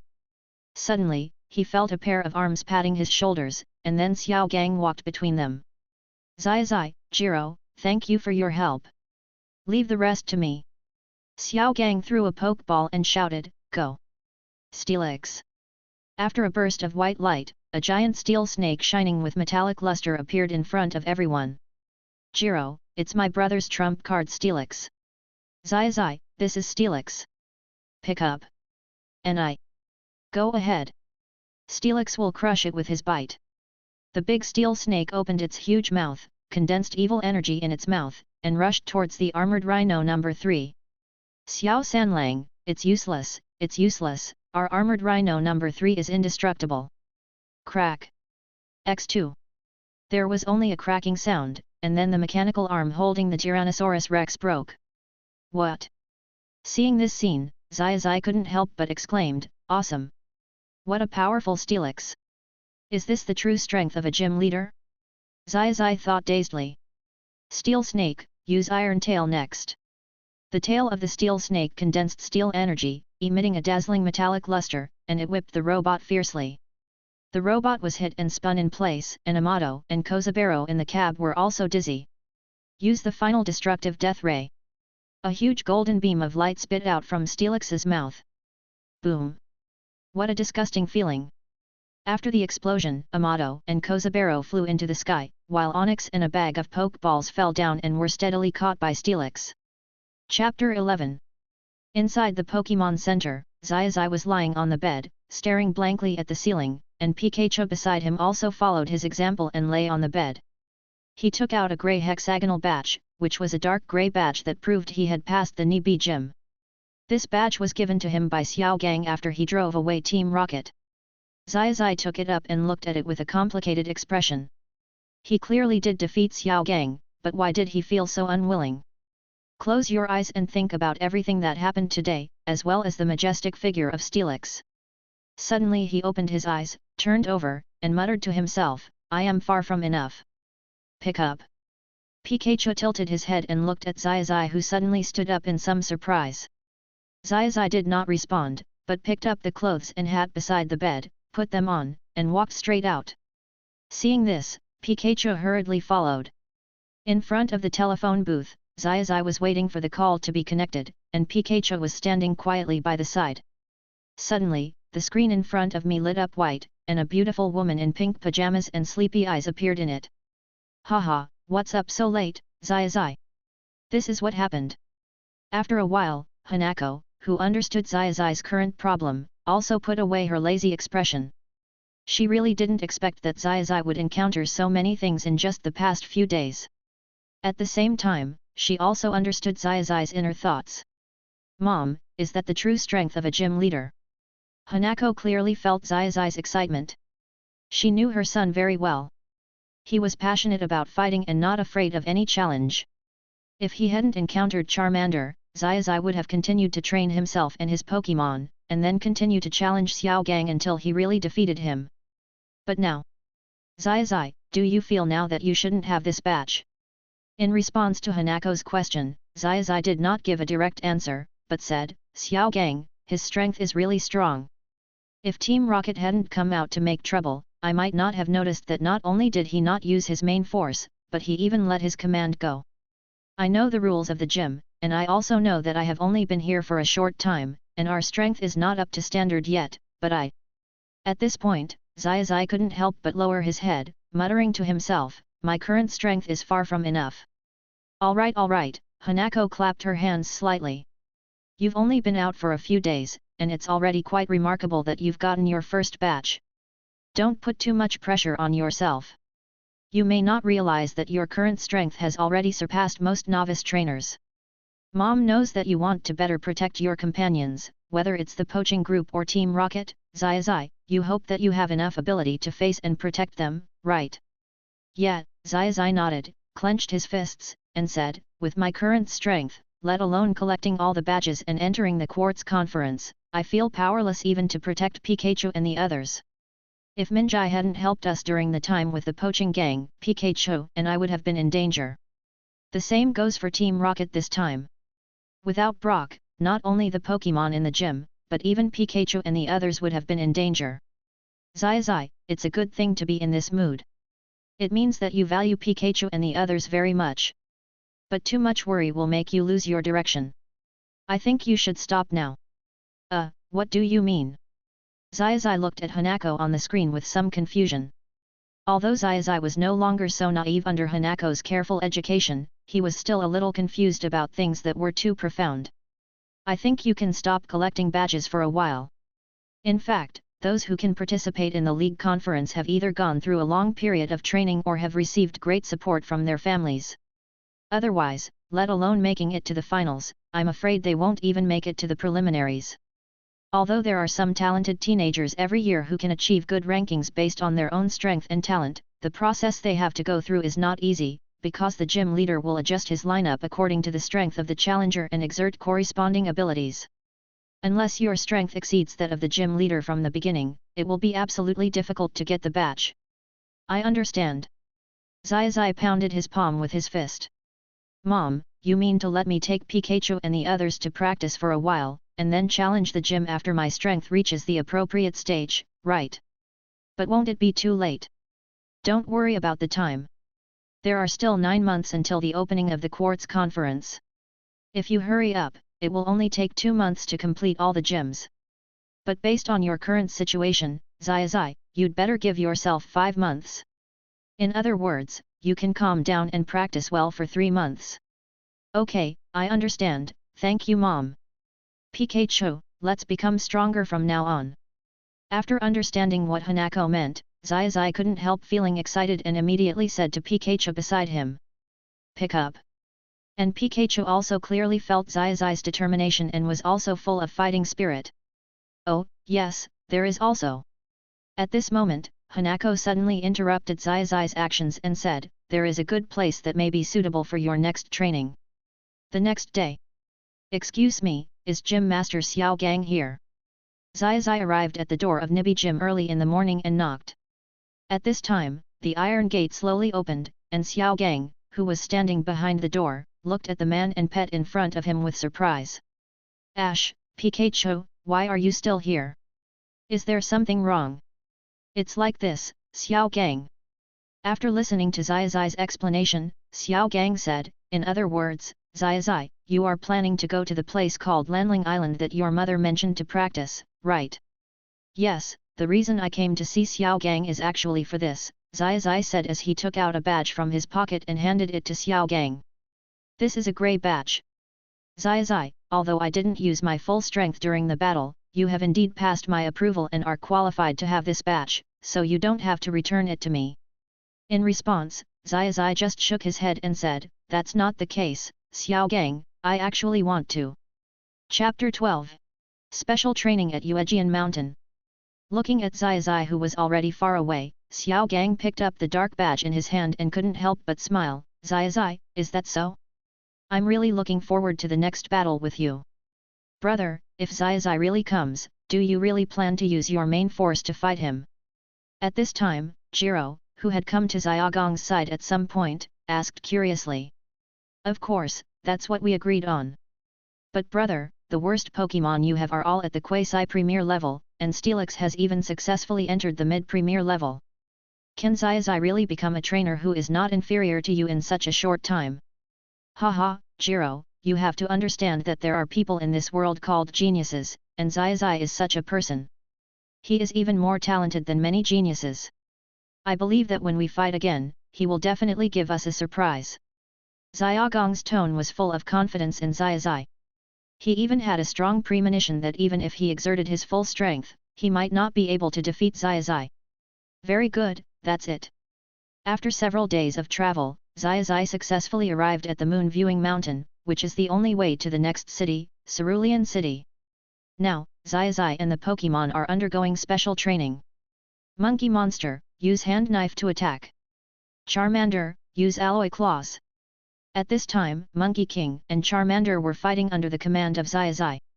The two used the Hand Knife and Alloy Claw skills respectively, and entangled with each other. What was different from ordinary training was that the two Pokémon were wearing a strange iron vest, which was a weight-bearing device that Zai bought in Nibi City. However, this weight-bearing device is not the more common weight-bearing bracelet on the market, but a degraded version of the weight-bearing bracelet. Because Zai is currently short of funds, he can only spend sparingly. At this time, Pikachu was slapping a huge tree with its tail. It was practicing the iron tail skill that it had not yet completed. When it had almost adapted, Pikachu stepped back for a distance, stretched its lightning-shaped tail, gathered its strength, then stretched out its short limbs, ran forward for a distance, jumped high, did a somersault in the air, then swung its tail and hit the tree heavily. The big tree trembled slightly due to the force, and some leaves fell off, but unfortunately this could only be considered a smash at best, and was not an iron tail at all. This made Pikachu frown slightly, then he stepped aside again and continued to repeat the previous action. On the other side, the fight between Monkey Monster and Charmander began to gradually determine the winner.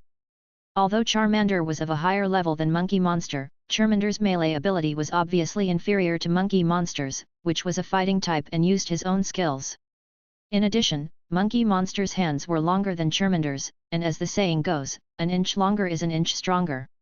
Therefore, Charmander gradually fell into a disadvantage in this fight. Okay, let's stop here for now.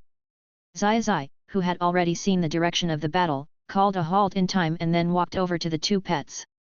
He patted their heads and said, "You two did a great job. Next, Monkey King, you go and practice your jumping ability. Charmander, come with me to help Pikachu."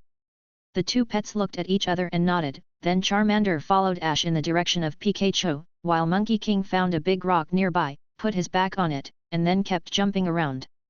"Pikachu, stop for a moment." Pika.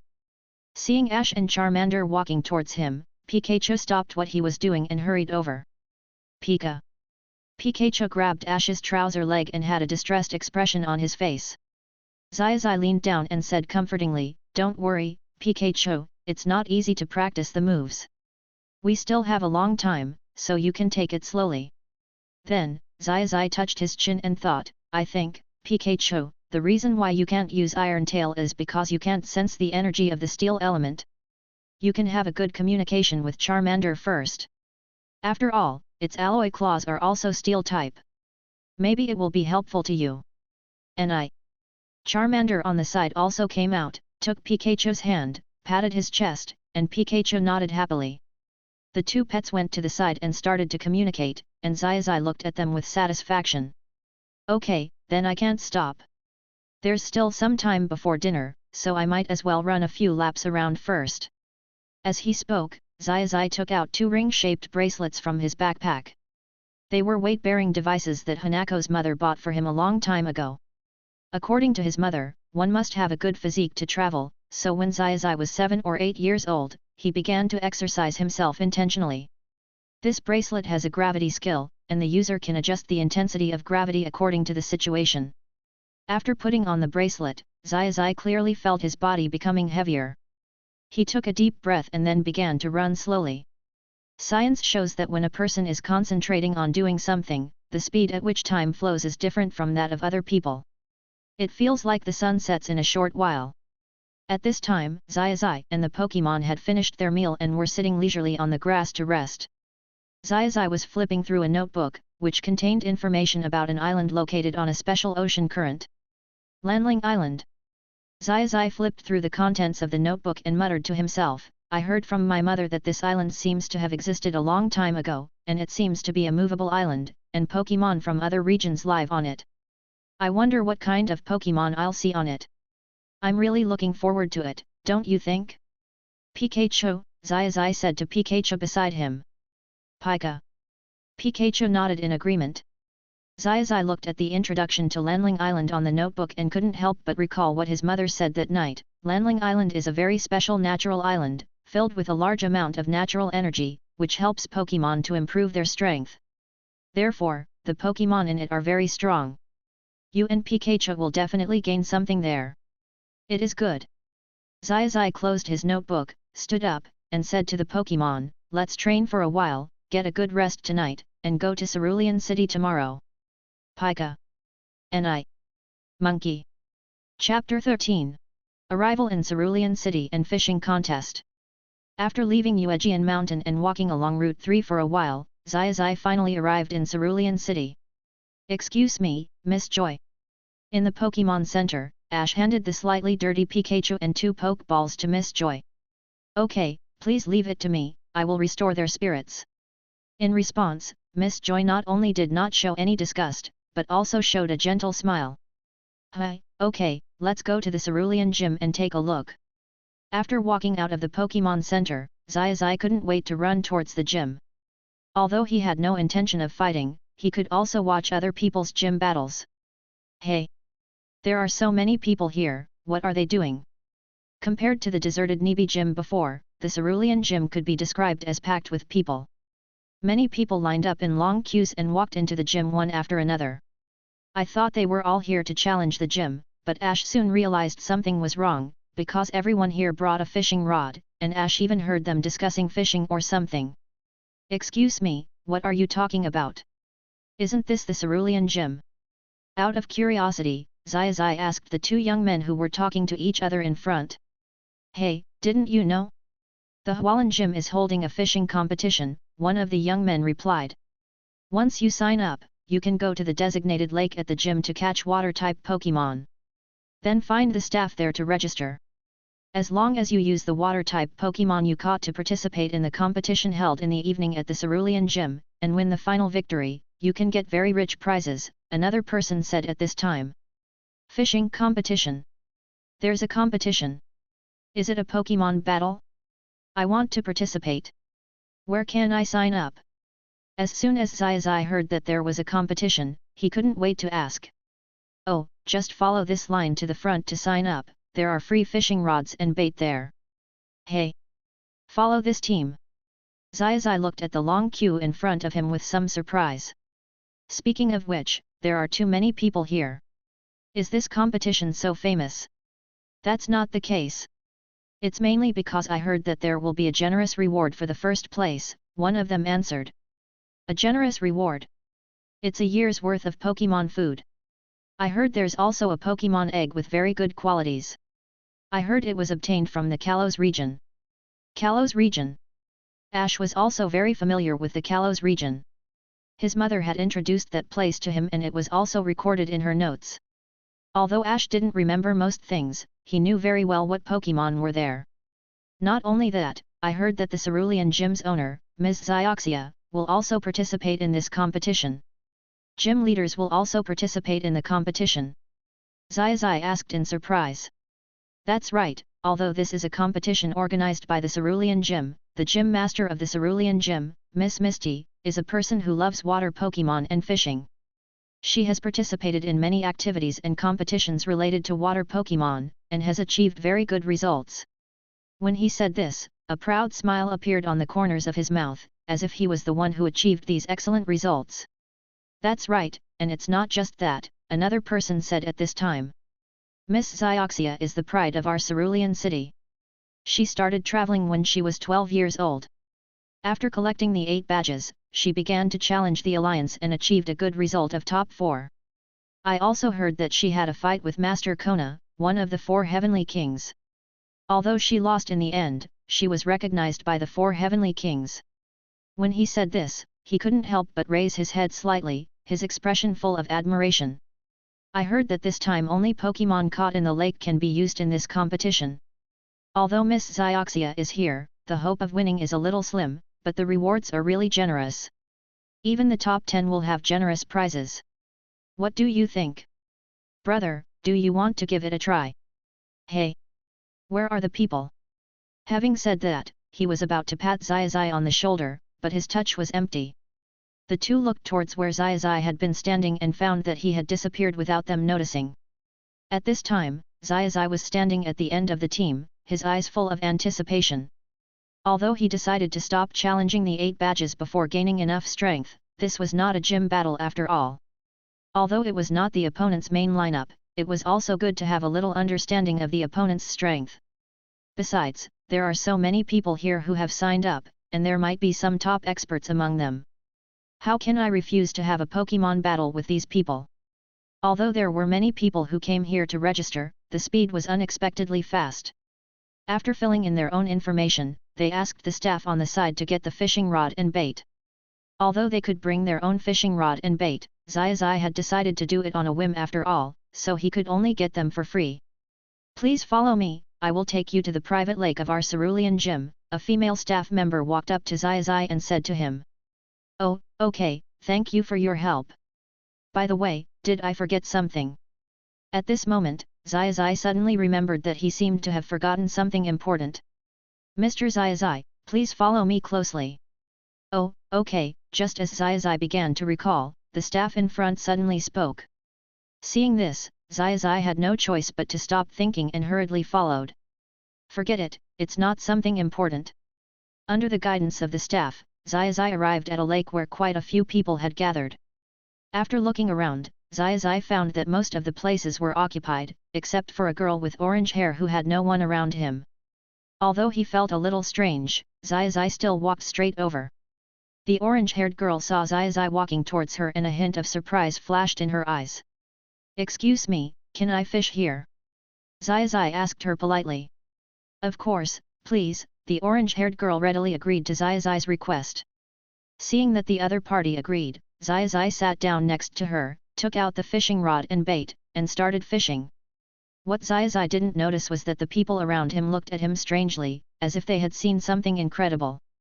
Some people even looked over at them and whispered, but no one knew what they were talking about. Although Zai felt a little strange about this, he didn't care too much. Chapter 14, The Owner Zioxia. Fishing is something that requires patience and concentration, not to mention that what you are fishing for this time is not a fish, but a Pokémon. In such a large crowd situation, the Pokémon hidden deep in the lake are often very vigilant, and they obviously won't bite the bait thrown by the anglers easily.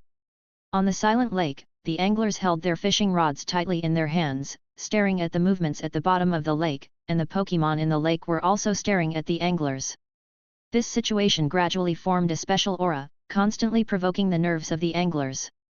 But even in such a situation, no one around was getting agitated. Most people could sit there calmly, and some people even drank tea leisurely. You all are really awesome. It looks like this competition is not going to be easy, Zai couldn't help but sigh, but what followed was a full desire to fight. After all, for a battle fanatic like Zai, the stronger the opponent, the better. But Zai might not have thought that nearly half of the people gathered here are not Pokémon trainers, but experienced fishermen. Among the remaining half, although the proportion of trainers is still relatively high, most of them are novices, and as time goes by, the gap between trainers and experienced anglers will become more and more obvious. Eventually, there is a very high probability that a strange phenomenon will occur. People who can fish for powerful Pokémon will not be able to catch them, while people who can catch powerful Pokémon will not be able to hoist them. And in the final match, it is obvious that it is very likely to be a one-sided situation. A light breeze blew by, as if foreshadowing something. With the sound of creatures rushing out of the water, the originally quiet and peaceful surface of the lake was instantly broken. People have begun to catch water Pokémon, most of which are Pokémon that are unique to Kanto, such as Magikarp and Goldfish. Oh, it's coming. At this time, the girl next to Xiaozai suddenly spoke. Xiaozai immediately turned his head and saw that the other party was pulling the fishing rod hard, with waves splashing on the water. It was obvious that he had caught a big fish. Seeing this, Xiaozai immediately put down the fishing rod in his hand and went up to hug the girl's waist. What? Faced with Xiaozai's sudden attack, the girl was obviously a little panicked, followed by anger. Just when he was about to explode, Xiaozai suddenly said, "Hurry up and use more force, that guy is going to run away." Hearing the other party say this, the girl also reacted quickly and increased the strength of her arms. At the same time, she muttered silently in her heart, "Isn't this guy too reckless? Is he a little stupid?" Of course, Xiaozai had no idea what the other party was thinking. He was currently paying close attention to the Pokémon in the water. Whoosh whoosh! With a loud bang, a huge aquatic creature with a single horn and a goldfish-like appearance jumped out of the water. It's the Goldfish King. Great! Go Gem Starfish! The girl took out a Pokeball from her waist and threw it forward. Then, a Pokémon that was dark blue with a ruby in the middle and looked like a starfish appeared on the field. The Gem Starfish used its telekinesis to drag the Goldfish King to the shore. Crack!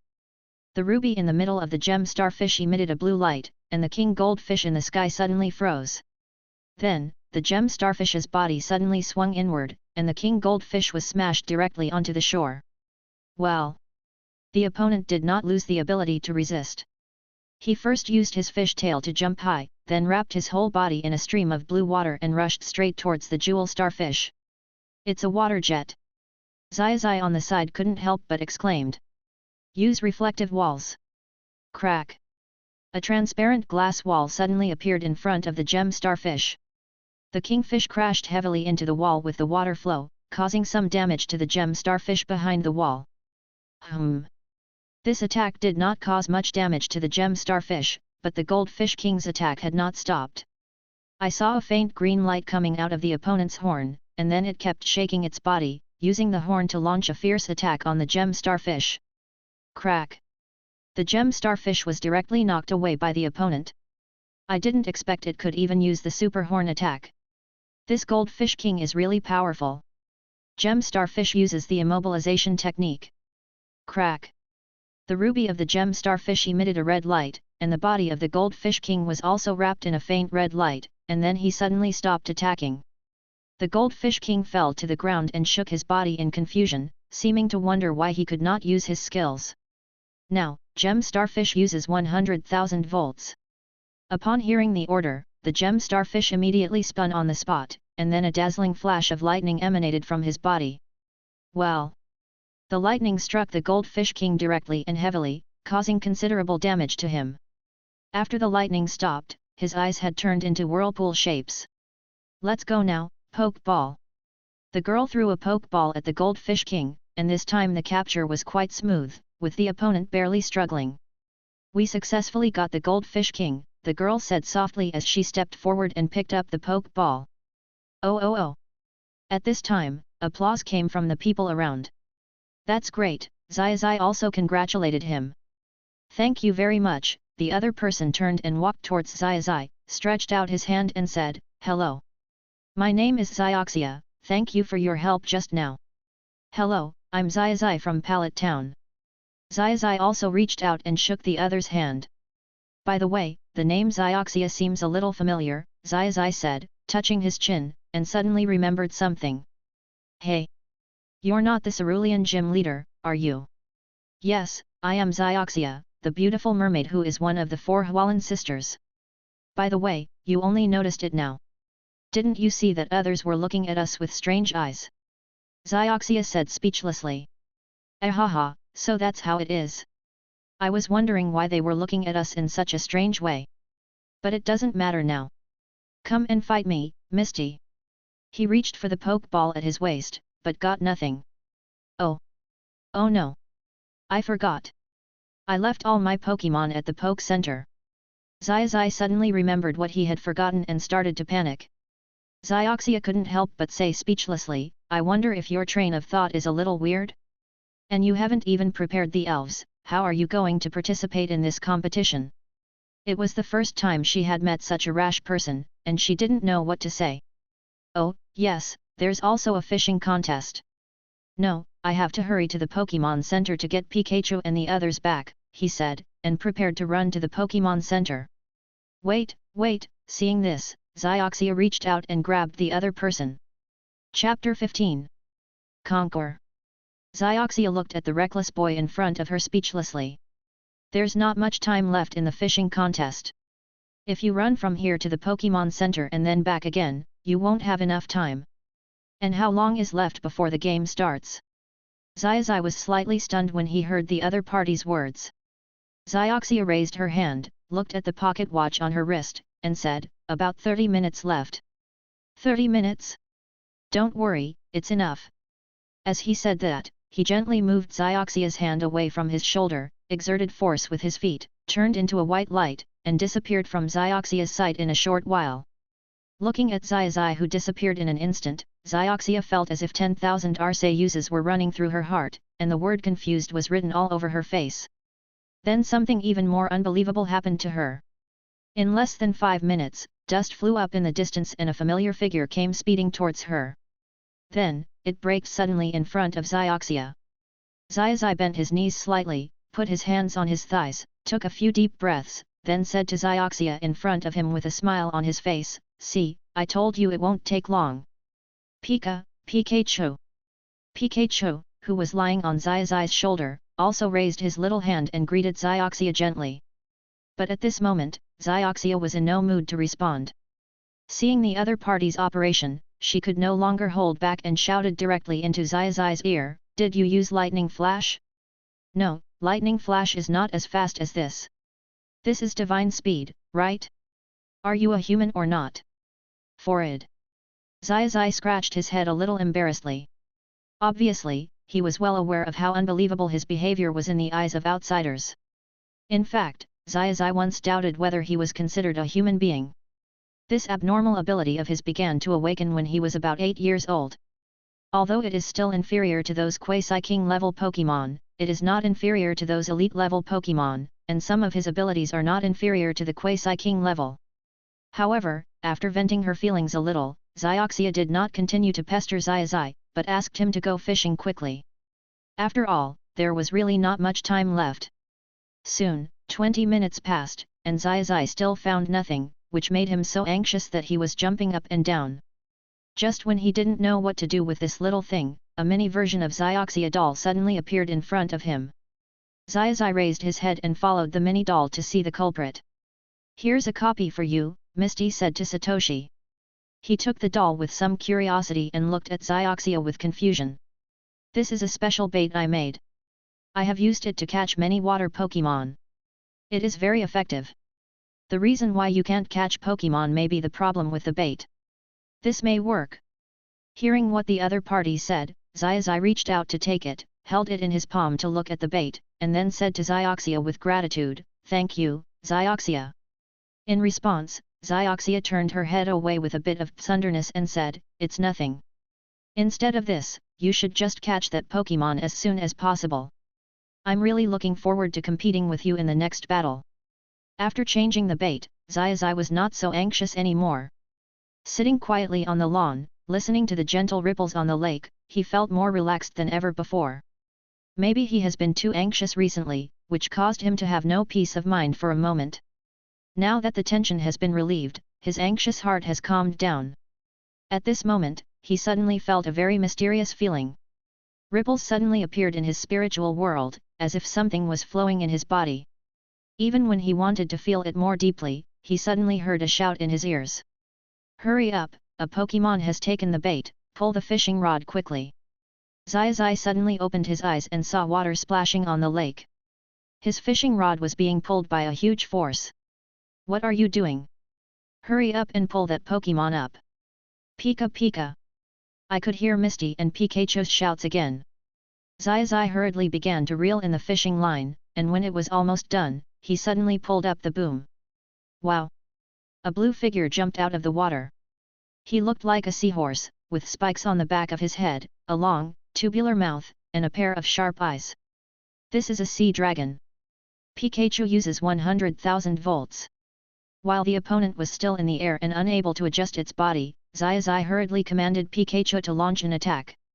The strong electric current suddenly hit the sea dragon's body, making a sizzling sound. But it was obvious that the level of the sea thorn dragon was not low. After eating Pikachu's 100,000 volts, it did not lose its combat ability directly. It opened a pair of bone spurs on its back and landed steadily on the lawn. Then, a stream of water spurted out of its mouth. Faced with this direct attack, Pikachu dodged it easily. Pikachu, let's show you the results of our special training. Go! Iron Tail! Pick up! At that moment, Pikachu's tail suddenly flashed with metallic luster, and then it suddenly jumped up, swung its tail from high up, and slashed towards the sea dragon. However, the sea dragon on land obviously could not move as fast as in water. In desperation, he could only spit out bubble rays to try to block Pikachu's attack.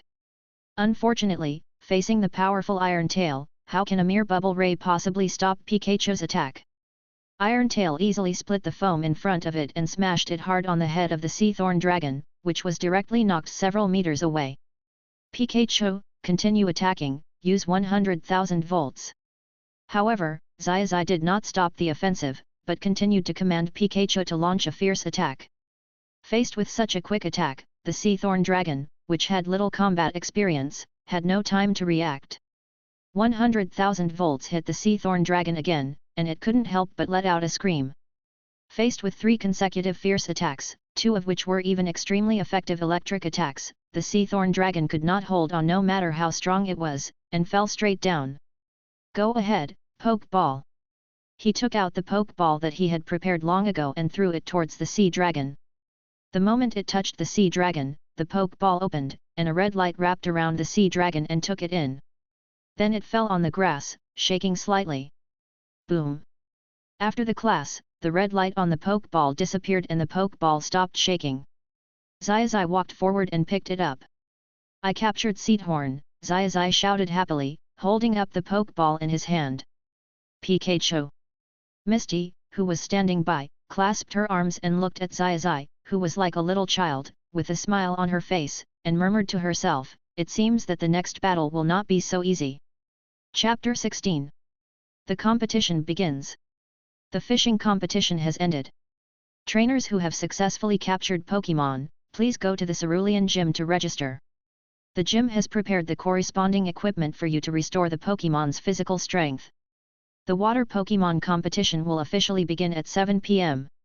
Repeat it again. As the broadcast sounded, the trainers stopped what they were doing, and the trainers who successfully captured Pokémon went to the Cerulean Gym one after another. Zai also followed the crowd to the Cerulean Gym, and Zioxia, as the gym leader, naturally went to the gym first to make preparations. She wasn't seen until Zai finished healing the Seedhorn. Come out, Sea Dragon! Zai walked to a fountain and released the Seedhorn. The Seathorn Dragon, which had regained its vitality, looked around involuntarily, and then looked at its new master who had defeated it. Hello, Seedhorn Dragon, I'm Zai. Pikachu! Pikachu also ran to the Seathorn and greeted him. When he saw Pikachu running towards him, Sea Dragon was immediately frightened. After all, facing this electric mouse that he had no ability to fight back, he couldn't help feeling a little scared. But then, he truly felt the kindness emanating from the two men, so he approached them tentatively. Ash has some experience in how to appease Pokémon, and with the efforts of him and Pikachu, Caesaurus quickly became friends with them. Aglay becomes my Pokémon, let's become stronger together, Zai stretched out his hand and formally invited Aglay. Even though he has successfully captured the Pokémon with a Pokeball, Ash still wants to listen to Caesaurus' wishes. After all, in his opinion, someone who doesn't respect the Pokémon's wishes, forcibly takes it away from its original living environment, and forces it to fight, will never be able to become a Pokémon master. As for Xiaoxi's invitation, Sea Dragon did not refuse, but nodded excitedly. It was obvious that Sea Dragon had a strong heart, and he longed to become as powerful as Pikachu. Then please take good care of me from now on, Sea Thorn Dragon. Pika Pika. After learning about Seasaurus' skills and practicing with him for a while, Ash hurried back to the Pokémon Center at an astonishing speed. After finishing his dinner, he headed to the Cerulean Gym to participate in the next water Pokémon competition. Good evening, fellow trainers and audience friends. Inside the Hualan Gym, a beautiful and sweet-looking blonde girl with a delicate face was standing on the stage and giving a loud speech. I am the head of the Cerulean Gym, Sakura, one of the 3 Cerulean sisters. I will be organizing the second phase of the water Pokémon battle in this fishing competition. Under the encouragement of the beautiful and sweet-voiced Sakura, the atmosphere of the audience was quickly aroused. Looking around, the large auditorium was full of people, which showed how popular this game was. However, the reason why this competition is so popular is firstly because the Cerulean Gym is indeed very famous in Kanto. The water ballet of the 3 Cerulean sisters and the powerful strength of Misty, the gym leader, have deeply attracted many trainers and male compatriots. However, the battle did not start right away. Instead, the 3 Hualan sisters performed a water ballet first. At this time, Xiaoxi in the backstage couldn't help but feel speechless. Shouldn't we be fighting from the beginning? Why is it a performance first? It's all Sakura and the others' fault. At this time, Misty also walked to Satoshi's side. Hello again, Xiaoxi, Xiaoxia said, stretching out her hand and waving at Xiaoxi. Oh, it's Xiaoxia. Pika Pikachu. Seeing that it was Misty, Xiaoxi stretched out his hand and greeted her, but what he didn't expect was that Pikachu actually jumped off his shoulder and pounced over. Misty subconsciously caught him, and then touched Pikachu's head with a look of joy. Hello again, Pikachu. It seems you like me very much. Do you want to be my Pokémon? Chew. Seeing Pikachu suddenly rebel, Xiaoxi immediately became anxious. Hey! Pikachu, what are you doing? Come back soon. Pikachu didn't respond much to Xiaoxi's call, but just wagged its tail at him. Hehe, Xiaoxi, it seems that Pikachu likes me more than you. Is it because you are too rude? You should be more careful with Pokémon. How can this be? During the time when the two were bickering with each other, the water ballet ended, and the official Pokémon showdown began. Go ahead, Sea Thorn Dragon attacks with water gun. A long and thin stream of water hit the opponent's goldfish head-on. With just one move, the opponent's goldfish's eyes turned into whirlpool shapes. The horned goldfish loses its ability to fight, and the sea dragon wins. It always feels different from what I imagined. Xiaoxi couldn't help but touch his chin and think after returning to the backstage. I thought this match would be a fierce battle between dragons and tigers, but it is not like that at all. Instead, it is more like a fight between weaklings. There is no challenge at all. This is actually very normal. At this time, Xiaoxia also came over, and she also defeated her opponent very cleanly. This kind of fishing competition eliminates a lot of people just for the fishing part. Most of the people who are successfully selected are those who are good at fishing but have relatively poor trainer abilities. After all, few trainers focus on fishing. In addition, the Pokémon caught have varying strengths and lack tacit understanding with the trainers, making it difficult for them to exert their full strength. Coupled with the lack of publicity, the prizes are actually only attractive to ordinary trainers, and those with stronger strength do not look down on these prizes. Ah, why is this happening? After hearing what Xiaoxia said, Xiaoxi couldn't help but feel a sense of disappointment. He had thought that he could take this opportunity to have a satisfying battle. Don't worry. Although most trainers are not good enough, there are still a few who are quite strong. It will definitely get harder as time goes on. Besides, don't you still have me? And the fact was exactly as Misty said, and Xiaoxi encountered many strong enemies afterwards. However, since Ash's Seedhorn is one of the stronger Pokémon among many Pokémon, and Ash and Seedhorn have better coordination than others and his command ability is also very strong, although it took some effort, he managed to knock down all the opponents. The competition soon came to an end, and standing on the stage, as expected, were Satoshi and Misty. As expected, I finally met you, Xiaoxi. I will let you see the strength of the Cerulean Gym leader. Just come at me, I will never lose. Xiaozai clenched his fists excitedly in front of Xiaoxia. Go ahead, sea spiny dragon. Come on stage, Goldfish King. Chapter 17, Satoshi vs. Misty. Goldfish King uses the straight drill. The sea thorn dragon uses a tornado to stop him. The horn on the Goldfish King's head spun rapidly, and a ground energy wrapped around it. Then, he swung his tail and rushed towards the sea dragon. A purple whirlwind spit out of the sea dragon's mouth.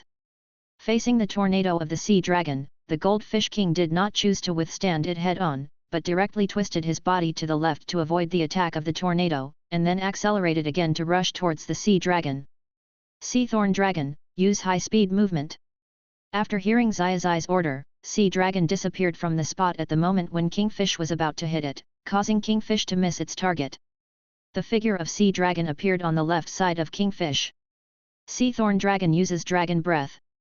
The Sea Thorn Dragon quickly turned its head and spit out a powerful dragon energy from its mouth. At such a close distance, the Goldfish King had no way to dodge, and the Dragon Breath directly hit the Goldfish King's body. The Goldfish King was forced to slide outward for a distance by this energy. Continue attacking, Sea Dragon uses Bubble Ray. As soon as Xiaozai came on the court, he used his own unique fast break style without any interruption. The bubble beam was once again spit out from the mouth of the sea dragon. Goldfish King, use your horns to burst all the bubbles.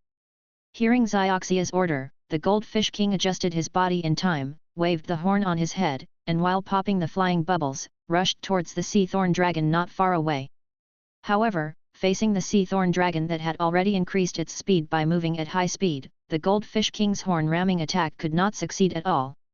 You're not going to be able to defeat me and Dragonite like this, Misty, just use whatever tricks you have. In this battle, Ash clearly felt that Misty was not using her full strength, and in fact, she was only performing at the level of an ordinary elite trainer. In that case, you'd better be prepared for the next move, Xiaozai. Xiaoxia also clearly felt Xiaozai's fighting spirit and knew that she couldn't continue to let him go like this. Goldfish King uses Pray for Rain, then uses Surfing. The Goldfish King raised his head and spit out a string of bubbles from his mouth. Then suddenly dark clouds gathered in the room. Then drops of rain began to fall from the clouds, and soon a heavy rain formed. The Goldfish King did not stop his actions. He just shook his body slightly up and down, and then a wave more than 4 meters high rose into the sky. Can this Goldfish King also use the tricks of praying for rain and surfing? You should know that Magna cannot learn these two moves by improving its own level. It needs to learn these two moves through a learning machine or from other Pokémon. Xiaozai, don't forget that this is the Cerulean Gym, the strongest water gym in Kanto. Isn't it normal to have a machine that can learn these two moves?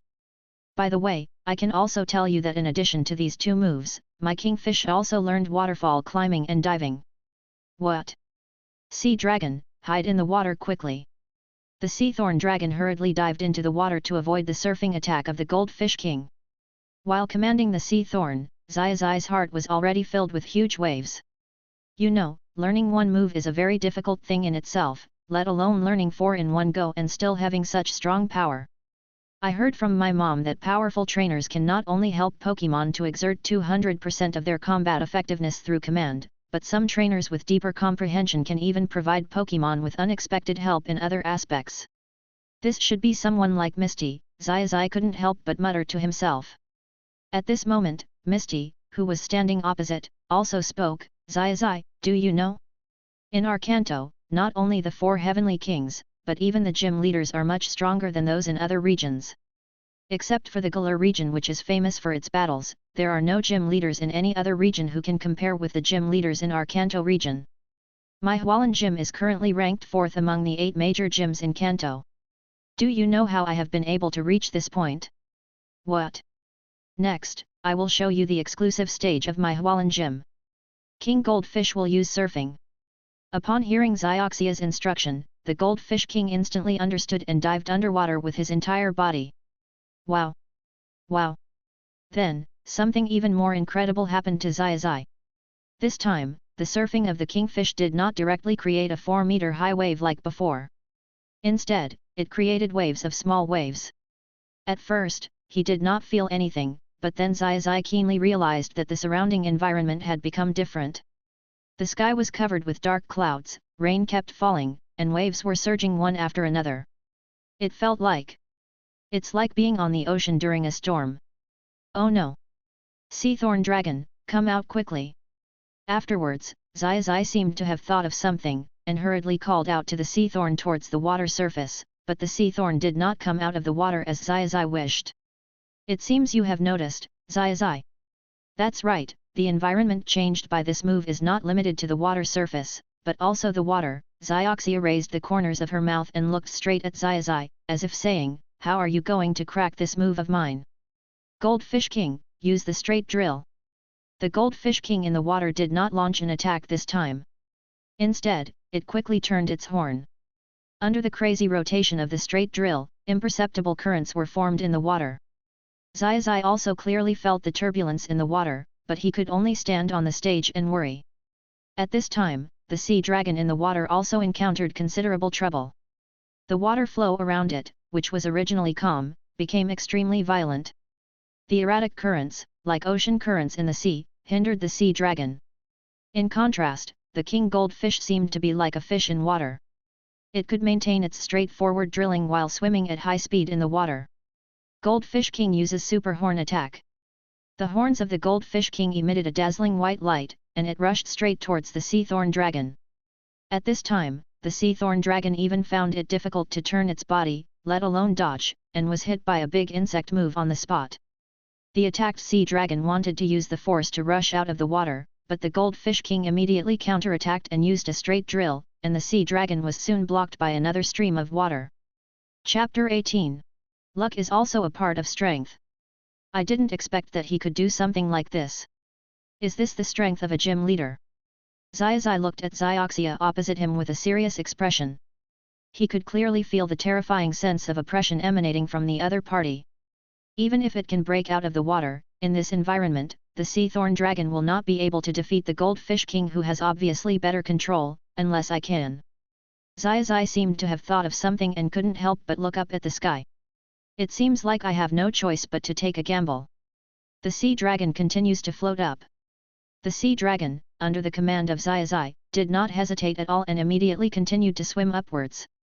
Zioxia, who was standing opposite, couldn't help but frown. Faced with this meaningless instruction, Zioxia felt extremely puzzled.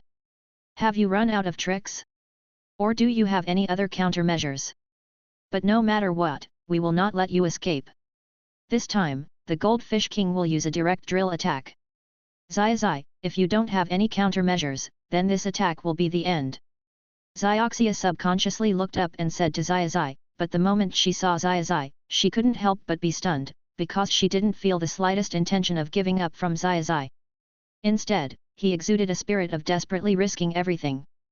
Zioxia was stunned by this situation, and then she immediately looked at the battle situation in the water. The Goldfish King maintained the output of the straight drill and rushed straight towards the Sea Thorn Dragon that was struggling to swim upwards. At this time, Zai was also staring at the situation in the water.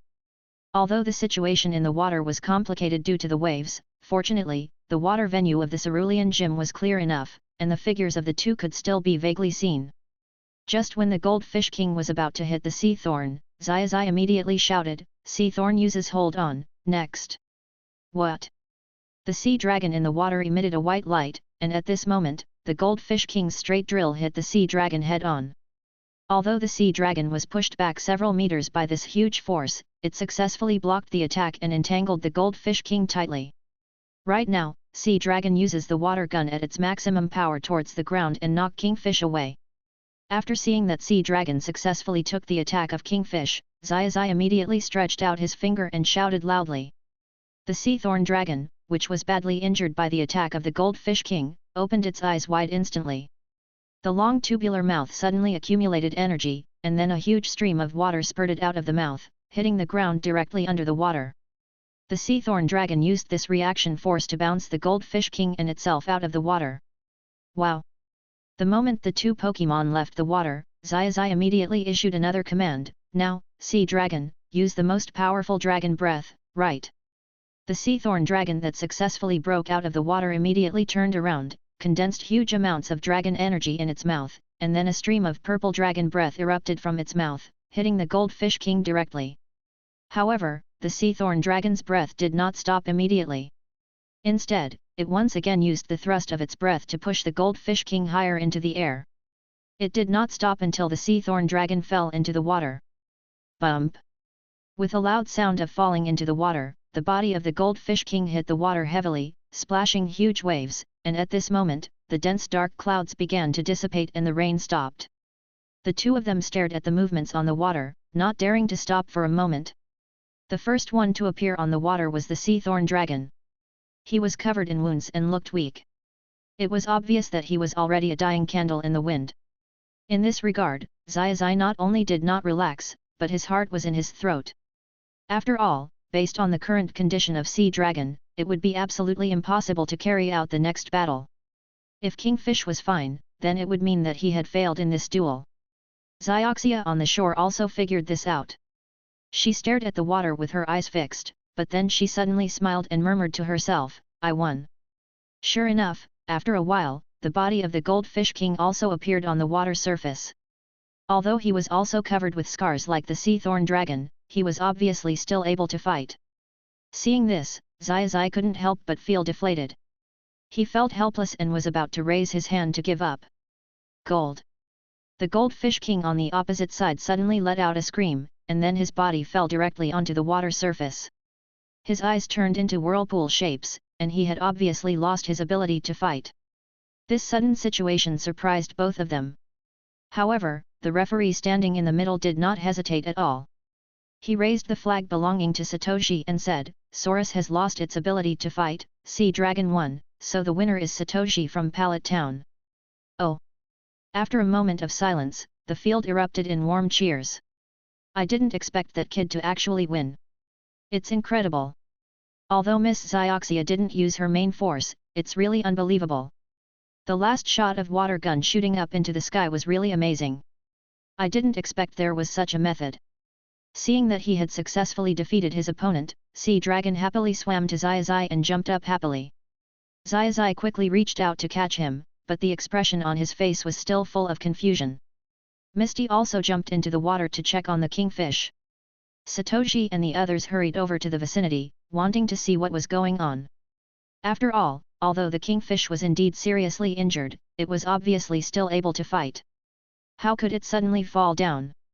On the water surface, Misty checked the injuries of the Goldfish King, then took out a bottle of potion from somewhere and sprayed it on him, then put it back into the poke ball.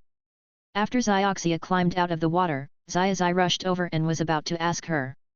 Xiaoxia gave him a bitter smile and said, "She was poisoned." "Poisoned? Pick up."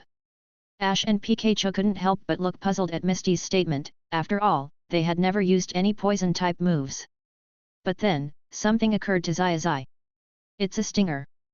Xiaoxia did not answer, but nodded silently.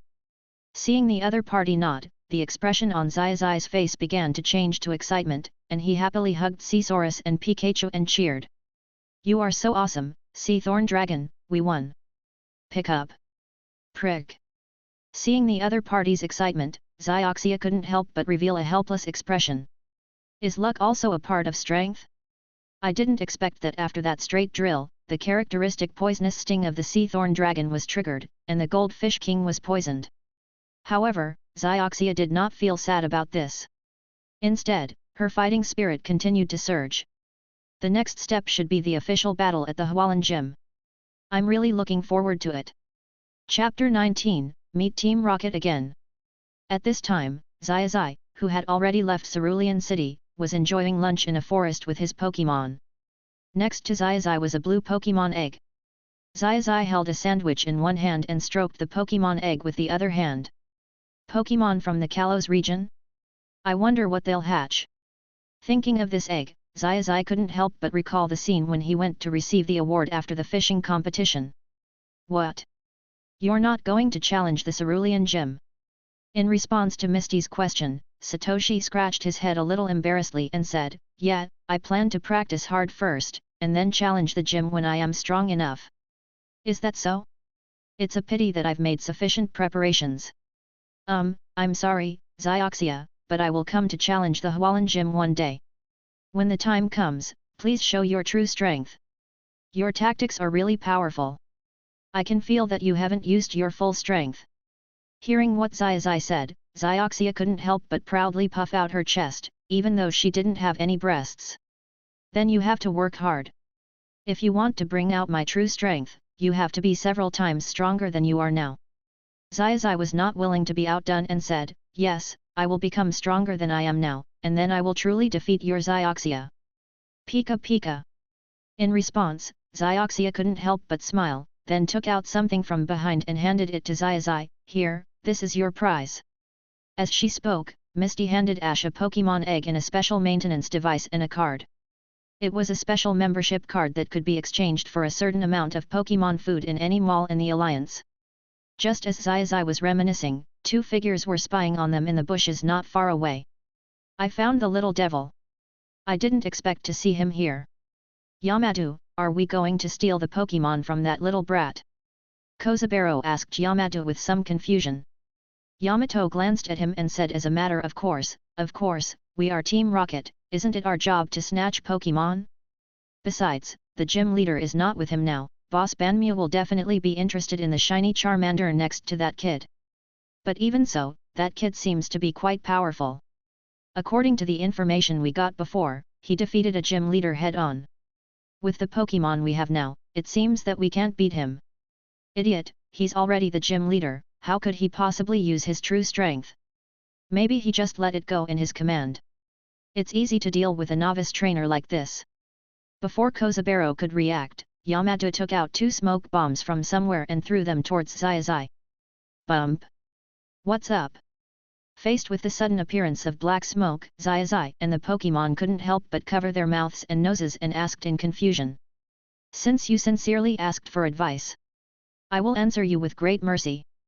After that somewhat familiar opening remark, Xiaozai also looked at the duo who suddenly appeared in front of him. Team Rocket, why are you guys here again? Stop talking nonsense, little brat, and just hand over all the Pokémon you have. That's absolutely impossible, Xiaozai said firmly. Then don't blame us for being violent. Go ahead, Lotta, Dalubi. You come on too, Zhan Wulang, Da Ziwaifu. Soon, 4 Pokémon appeared on the field. Everyone, let's go too. Pikachu stretched out his hand and pointed forward, and Charmander and the others rushed towards their respective opponents. A 4v4 Pokémon melee begins. At this moment, not far away, a luxurious black car was slowly driving towards this direction. A driver wearing black sunglasses in the car said to someone in the back seat, Miss, we will be at school soon. The master hopes that you will not put too much pressure on yourself. You don't have to demand yourself to be so outstanding. Just live an ordinary and happy life. Don't worry, I know what I'm doing, said a girl in the back row who had beautiful black hair that was slightly curled on the sides and top of her head. She was wearing a school uniform and was sitting quietly in her seat. She answered very formally. But the driver, who knew the young lady's personality very well, sighed silently in his heart. He knew the young lady's temper very well. He knew that she was a very strong-willed person who wanted to do the best in everything. Whether it was etiquette or Pokémon battles, the young lady was always ranked first in the school, but she was too tense. Boom! That is. What's wrong? Keith. Hearing the explosion not far away, the young lady in the back row couldn't help but ask. There seems to be an explosion in front of Miss Sunday. What? Just when Keith wanted to stop the car, an electric shock suddenly appeared in the grass ahead and hit the front of the car. Keith, who was driving, lost his balance and rushed directly into the grass. Fortunately, Keith was a veteran driver after all and he stopped the car in time. Are you okay, miss? After successfully stopping the car, Keith immediately checked on the miss in the back seat. I'm fine. Keith's driving skills were obviously quite good, and the young lady didn't even have the slightest collision. Miss, you can't go down. There seems to be a fight outside. At this time, Sunday involuntarily opened the car door and walked down. He did not listen to Keith's words, but was stunned by the scene in front of him. There were traces of battles all over the front, and several Pokémon were confronting each other. On the left stood a man and a woman wearing black uniforms and with yellow and green hair respectively, and on the right stood a boy about the same age as her. The young man stretched out his hand and said, "Now, Pikachu, use 100,000 volts." Pikachu's 100,000 volts directly knocked down the war dancer who was standing right in front of him. "Damn little brat, Dalubi, run to his right side and use bite." Pikachu dodges and uses 100,000 volts. Pikachu easily avoided Dalu's bite attack with its agility, and then hit Dalu head-on with a 100,000 volt bullet, knocking Dalu away. As luck would have it, Dalubi's body hit Sunday's car, and the two exploded at the moment of collision. Zai, hi. Sunday, et. Chapter 20. Pokémon School. In a foggy forest, there is a luxurious Pokémon school with many students in school uniforms. Some of them are reading books, some are playing simulated battles in the computer room, that is, playing turn-based Pokémon battle games, and some are simply relaxing. At this time, a beautiful girl with dignified manners, delicate face, and black shiny hair came over, and behind the girl was a boy carrying 4 suitcases. Yes, it was our protagonist Zai, and Pikachu followed Zai obediently. The appearance of the girl immediately attracted the attention of many people. Wow! Look, it's Miss Yuto. Oh! Really? Where? Ms. Yuto is back. By the way, who is that person behind the young lady? Is he the young lady's bodyguard? Look, he's carrying 4 pieces of luggage without even breathing hard. It's just a terrifying supernatural power. It's really impressive, but have you ever seen such a stupid bodyguard? Wow! His Pikachu is so cute. Zai walked with a depressed look on his face, and looked at Pikachu with resentful eyes from time to time. Pikachu couldn't help but turn his head away when he felt Zai's gaze, looking a little embarrassed. And Sunday, who was walking in front, would look at Zai from time to time, as if he was looking at some rare animal.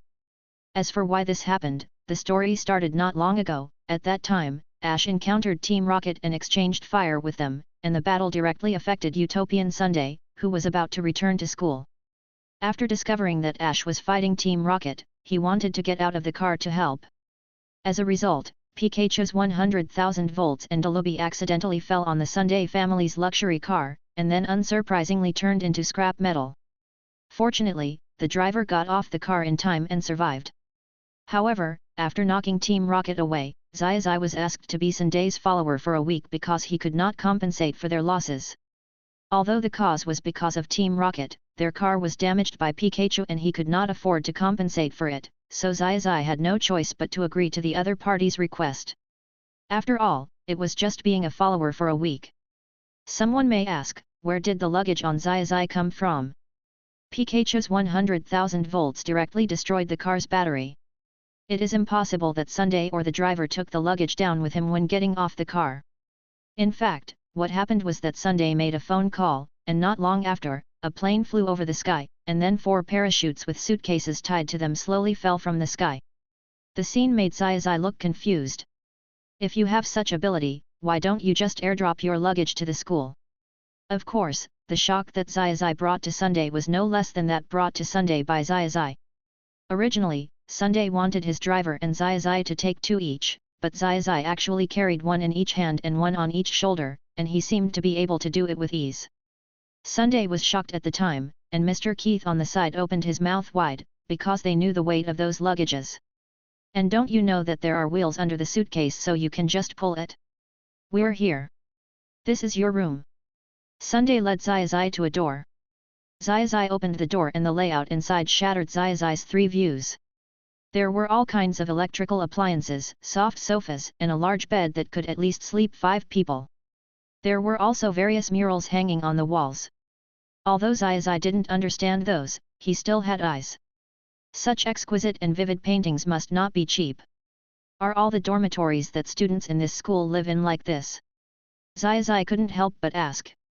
How is that possible? Sunday rolled his eyes at Zai. I just asked Mr. Keith, my driver, to call someone to come and decorate the place. Otherwise, this place is too shabby. Zai once again deeply experienced what it means to be rich and inhumane. This is several times better than staying in a hotel. I live next door to you. Just put your luggage outside the door. Someone will come to pack it up in a while. I have to go to the principal's office first. You can go and rest. Someone will call you for dinner. Oh, okay, I understand, Zai nodded stupidly. He didn't want to think about anything now. After Sunday left, Ash and Pikachu lay on the bed, looking at the ceiling. Pikachu, a lot of things happened today. Pick up. Do we have to stay here for another week? Zai muttered to himself, forget it. Anyway, we can continue traveling after a week.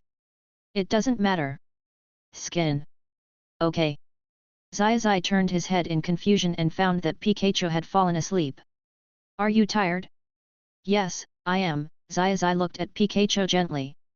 Ha, I'd better have a good sleep too, Zai said, then closed his eyes and fell into a deep sleep. In the principal's office, a white-haired old man was drinking tea leisurely when there was a knock on the door. Please come in. Click.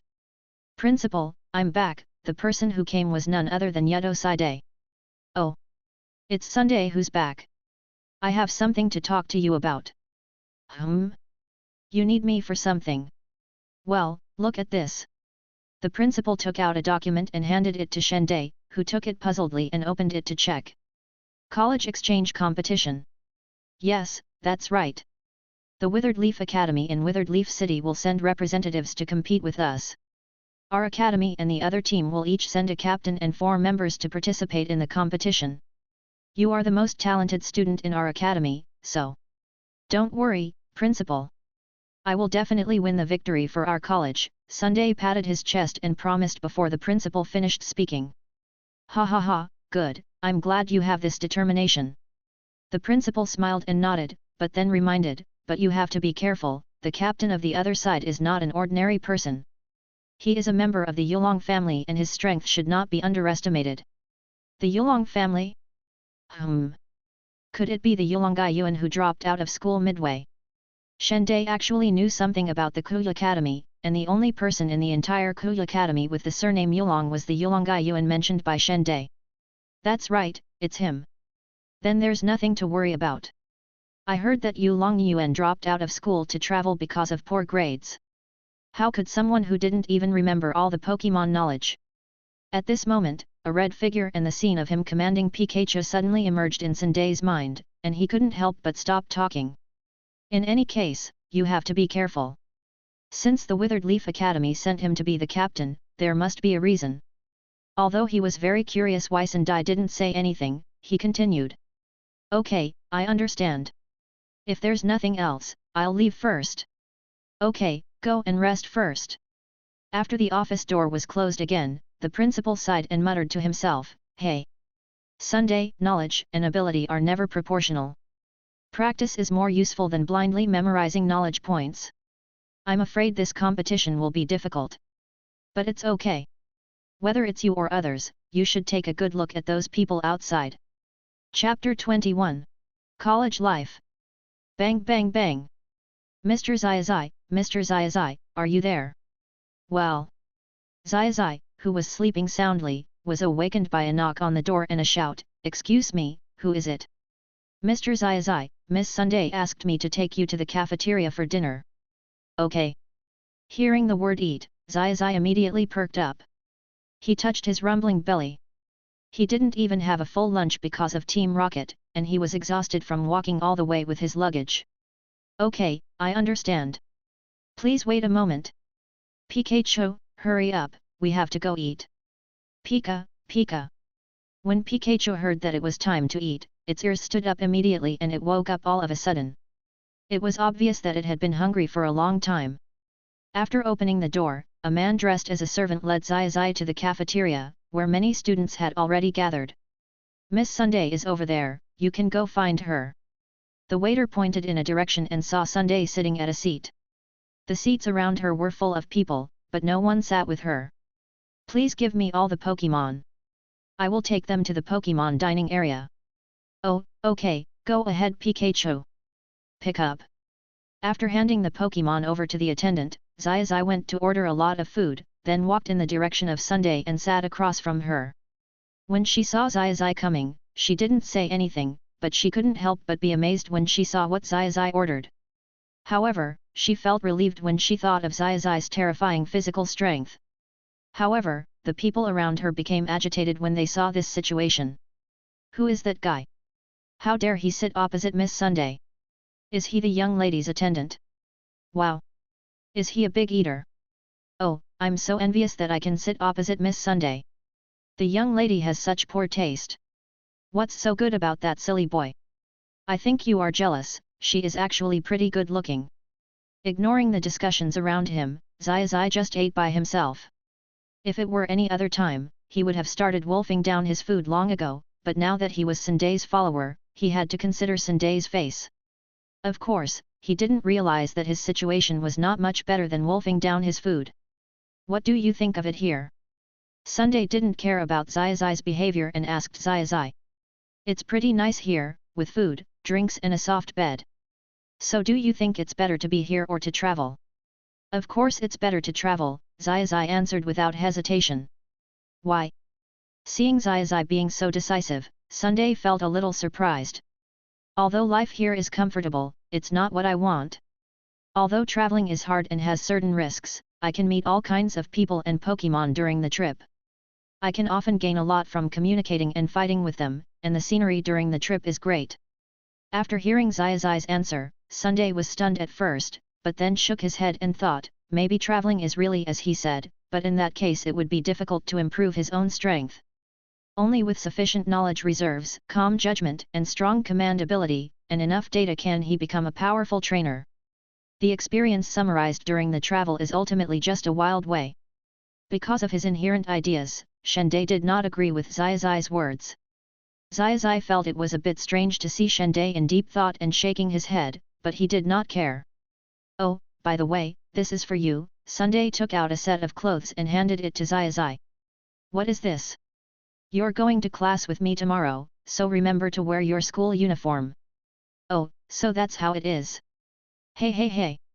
What did you say? Zai reacted immediately. Be quiet. Sunday couldn't help but frown when he saw Zai shouting so loudly that it attracted everyone around him. But why? Isn't that natural? As my follower, you must study with me. Zai suddenly felt like crying but had no tears. Although he had experienced 2 years of compulsory education by his mother, Zai's fear of learning had not decreased at all. Now he had to study again, and Zai suddenly felt that even food was not delicious anymore. Oh!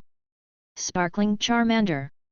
At this time, in the principal's office, the attendant who had picked up Zai earlier was reporting something to the principal. I understand. You can go down and have a rest. After the attendant left, the principal took out a piece of information with Zai's photo printed on it, which was obviously information about Zai. Zai? Judging from the information, he is a heroic boy, but... Looking at the information of Zai's parents, he couldn't help but frown, because there was nothing in that column except his mother's name. Hanako? Why does this name sound familiar to me? The next day, after a lot of chaos, Sunday was looking at the sleepy Ash with a stern face, while Pikachu continued to sleep on the bed. This made Ash feel a little dissatisfied. It was obviously Pikachu who caused the trouble, but he was the one who suffered. It was so unfair. Hurry up, class is about to start. Got it, ha, Zai couldn't help but yawn, but still followed Sunday's pace. In class, Zai looked at the textbook with sleepy eyes, obviously not in the mood. The content of the class was not of much use to Zai. In contrast, Sunday was taking notes seriously. After school was finally over and they quickly finished their lunch, Sunday took Satoshi to her private training ground. When Satoshi heard that they were going to train, he instantly became excited and didn't notice the private training ground that Sunday mentioned. You all come out. Sunday threw out 4 Pokeballs. Oh! X4. 4 Pokémon appeared on the field. Wow! Is this the Pokémon from Sunday? Radon, Garagara, Nidoqueen, et. This is just... Zai saw a pale yellow Pokémon with green wings, like a dragonfly. Isn't this ultrasonic larvae? Oh! I didn't expect you to know that. Yes, this is indeed the ultrasonic larva. Sunday was a little surprised that Zai actually knew about the ultrasonic larva. After all, Sunday had seen Zai Zai's performance in class and thought that with his knowledge, he didn't know about the ultrasonic larva. But I remember that ultrasonic larva isn't a Pokémon from the Hone region. It is indeed a Pokémon from the Hone region, but as the major regions begin to communicate, major families including our Yeto family have begun to introduce Pokémon from other regions one after another, and the Alliance has also begun planning to introduce Pokémon from other regions. I believe that it won't be long before we can often see different Pokémon. So that's how it is. Zai Zai walked forward and touched the sonic larva, and there seemed to be a kind of affinity between Zai Zai and the sonic larva, and this made Sunday even more curious about Zai Zai. At the beginning, Sunday decided to make him her follower only because of Zai Zai's strength and his shiny Charmander. Later, as she got to know Zai Zai better, she became more and more curious about this new trainer of the same age as her. Pikachu. Pikachu also jumped off Ash's shoulder and started communicating with the Pokémon in Sunday. Okay, let's start training. Chapter 22. The game begins. Boom boom boom. Pikachu uses Iron Tail. Ultrasonic Larvae Dragon's Breath. Monkey Monster uses Flying Jump. Block it with the Rumbling Stone. Charmander uses Dragon Breath, Sea Dragon uses Water Gun. Guerrera uses Bone Boomerang, Nidoqueen uses Rock Slide. Bang bang bang bang. Hi, Sunday, you're really awesome. By the way, it seems like all the Pokémon you use are ground-type Pokémon. You just noticed it now. Sunday rolled her eyes at Zai Zai. From the time they spent together, she discovered that Zai Zai seemed to be born with a little bit of a stupid personality. I am indeed specialized in ground-type Pokémon, because specializing in one attribute allows you to better train and understand Pokémon of the corresponding attribute, which makes it easier to improve the strength of trainers and Pokémon. Look, aren't most of the champions in various regions called XX-type kings or XX-type champions? It seems to be the case. As for why I chose the ground type, it's because my first Pokémon was Caracara. Hey! Caracara? Isn't it a giant jaw ant? No, I got the mandible ant later. Because of its good aptitude, it has the strength it has today, but my Gara is also very strong. Hala hala! Hala hala waved the bone in his hand to show his strength. Well, I can feel that Sunday and your Pokémon are both very strong, said Zai Zai with a smile. To Zai Zai, except for being a little inexperienced and the combat being a bit rigid, Sunday performed well in all aspects and her Pokémon were also well trained. She really was worthy of being a rich lady. Of course. Zai Zai's praise made her feel a little proud, and her face turned a little red when she saw Zai Zai's smile, but she came back to her senses immediately. Okay, let's continue. It is good. College exchange competition. After a day of training, Sunday is explaining to Satoshi about the Academy exchange competition. Yes, in a few days, the students from Dead Leaf Academy will come to our school to compete. I and 4 other members will represent the Academy. Hey! A competition? Can I join in? As soon as Zai Zai heard about the competition, he wanted to join in. No, it's already been said that this is a college exchange competition, so of course only people from our college can participate. You can't be considered a student of our school. At most, you are just an auditor. And the list of members who will participate has already been determined.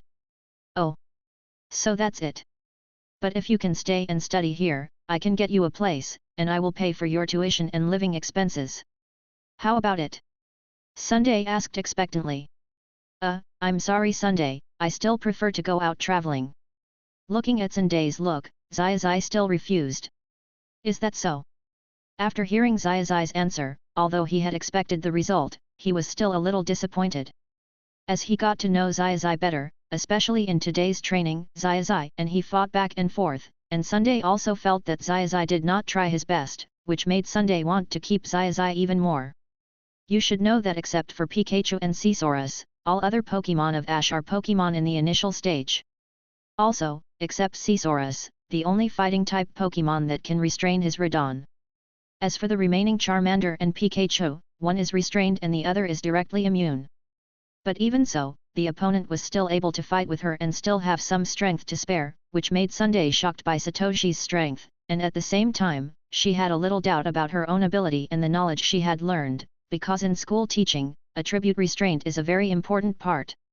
She thought that when the opponent only had 2 Pokémon that could completely restrain her, her ground-type Pokémon could quickly defeat Satoshi's Charmander and Pikachu, and then slowly knock down Sea Spider and Monkey King. But she didn't expect that it would end in nothing. Yes, Satoshi and Sunday ended in a draw, only Sunday thought so. Satoshi didn't try his best. For Satoshi this was just training. I'll leave this to you from now on. Huh? Where are you going? I have made an appointment with the other 4 students in my team to go to the library to study the opponent's information and formulate tactics. I may stay in the library for the next few days. Oh, I see. Zai just nodded in response to Sunday's arrangement. After all, he and Sunday were different types of trainers, so it was not easy for him to interfere. Then I'll trouble you to help train them. Okay. Leave it to me. Soon, time flew by, and in a blink of an eye it was time for the college exchange competition to begin. Many students sat around a battle venue, and Sunday and 4 other members were communicating with 4 members from the Dead Leaf College. The scene was a bit awkward at this moment, because the captain of the Vermilion Academy was on his way because he overslept. Yes, Yulong Yuan did not take a ride from the Vermilion Academy, but came here on his own. If it were just that, it wouldn't be a big deal. After all, according to the information found by Sunday, Yulong Yuan still had rideable Pokémon. But he actually overslept, which made Sunday and others feel that they were underestimated. Well, this Yulong Yuan really has personality. Pika Pika. At this time, Zai and Pikachu were sitting in a seat in the first row, which was arranged by Sunday. However, even so, the competition still had to continue, with teachers and principals from the 2 schools serving as judges and a teacher from the school serving as referee, and contestants from both sides also taking their positions. Well, now begins the exchange match between the Noble School and the Vermilion Academy. The captain can use 2 Pokémon, and the ordinary members can use 1 Pokémon. The match ends when all the Pokémon that can be used by all the members of one side lose their combat ability. In addition, no one except the captain is allowed to change Pokémon. The first to appear are contestant Xiao Chun from our school and contestant Xilan from the Vermilion Academy, said the principal holding the microphone. 1 person walked out from each camp. Xiao Chun was a thin boy wearing glasses, while Xilan was a cute girl with brown hair and a ponytail. Come on, Xiao Chun. Come on, Xilan. Please send out your Pokémon. Xiao Chun, go Bulbasaur. Xilan, come on, mosquito repellent frog. 2 frogs, 1 green and 1 blue, appeared on the field. Zai, mosquito and Bulbasaur. Sunday, as expected. Zai had a look of delight, as both Pokémon were his favorite types, especially Bulbasaur. On the other hand, Sunday had a look of just as I expected, as the players and Pokémon sent by the opponent were the same as he had guessed. Sunday, Xilan is the weakest among the team of the Withered Leaf Academy. They will definitely let her out to test the opponent first. After Xiao Chun wins, the opponent will definitely send Xiao Feng, who is good at flying. But it doesn't matter. Xiao Chun has only 1 goal, which is the weather. Bulbasaur uses sunny day. Mosquito frog, use the icy wind to interrupt it. Grass. The sunlight in the sky began to become stronger, and Bulbasaur successfully used his sunny day, but was also attacked by frost wind, causing considerable damage.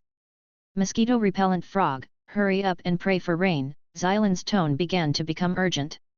Use grass knots, Xiao Chun commanded calmly. The mosquito frog was about to open its hands to pray for rain, but was immediately tripped by vines that emerged from the ground. We're finally here. At this time, a red-haired boy sat down next to Zai and took out a bottle of water and drank it. Looking at his panting appearance, it seemed that he had run all the way here. Brother, which game is this? The young man patted Zai's shoulder and asked in a familiar manner. Chapter 23. Red-haired boy. This is just the first game. Zai was not annoyed by such a familiar person. Instead, his straightforward personality was quite to his liking, so he answered the other party's questions readily. Oh, just the first one? Then I got here just in time. But it looks like it's almost over. Well, Xiao Chun has taken the initiative. Bulbasaur's characteristic is obviously chlorophyll. The Poliwag is restrained again. Next, Bulbasaur will win with a single sun flame without charging. And the result was just as Xiaozai said, the Strigoi was knocked down by Bulbasaur's Sun Flame. Oh! Following Xiaokun's victory, Xiaozai's side also erupted in loud cheers. Next, the boy from the Withered Leaf Academy was replaced by the boy who used Pidgeot. Yeah. Sure, brother, are you from this school? The red-haired boy asked Xiaozai. I'm just staying here for some special reasons, Xiaozai replied somewhat awkwardly, and the Pikachu on his lap also began to pretend to watch the game seriously. Is that so? Seeing them like this, the red-haired boy did not ask any more questions, but asked back, if I let you command the mosquito frog, what would you do? Me. Xiaozai was a little surprised by the red-haired boy's question. After all, the two were not familiar with each other and the other party did not know him well. However, Xiaozai still answered his question, if the characteristic of the frog is to swim freely, then I will let it use pray for rain from the beginning to compete with the other party for control of the weather. If not, I will use strengthening skills. If I can choose, it is best to use belly drum, or use hypnosis when the other party uses sunny day. If none of them work, then we can only face it head on. Ha ha ha ha. When he heard Xiaozai's answer, especially the last sentence, the red-haired boy started laughing. Where did this psychopath come from? What's so funny? The red-haired boy's sudden laughter startled everyone around him, even the principal and teachers couldn't help but look over. When they saw the boy, the principal of Dead Leaf Academy almost fell down, and the teachers looked helpless but relieved at the same time. Others were a little confused, but were soon attracted to the battle again. Vermilion Academy was too far away to notice this side, while Sunday in the rest area also noticed this side, but when he saw the red boy next to Xiaozai, he didn't care, thinking that he was probably just a student of Vermilion Academy. Was I wrong? Seeing the other party's look, Xiaozai scratched his head and asked. No, you said it very well, you know? If it were the teachers in the academy, they would just give up. Hey! Why? The red-haired boy waved his hand and said, because they don't think that facing Bulbasaur with the blessing of chlorophyll and sunny days, Frog still has a chance of winning. Hey! What's going on? Grass! At this time, the battlefield changed again.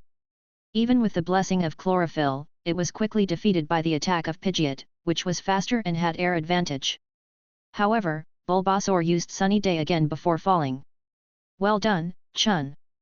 Xiao Chun returned to the rest area and Shenday praised him. Thank you for your compliment, Miss Shenday. Xiao Chun seemed a little excited when she heard Shenday's compliment. After all, Shenday was the person she admired. It's up to you now, Mew, Sunday said to a tall boy next to him. Just leave it to me, I will defeat the rest of their team members including Yulong Yuan. Oh! I see.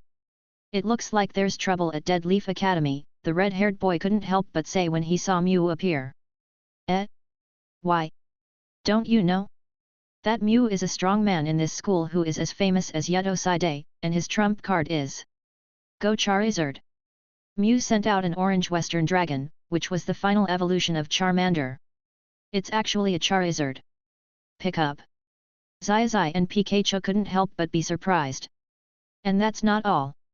This Charizard is the solar power characteristic. Before the red-haired boy could finish, Xiaozai spoke first. That's right. After all, I already have a Charmander, but it only has the Fierce Flame attribute. Game start. Charizard uses Jets of Flame. Roar. By Diao. Charizard spewed out fierce flames from its mouth, and Pidgeot was hit before he could even dodge, losing his ability to fight.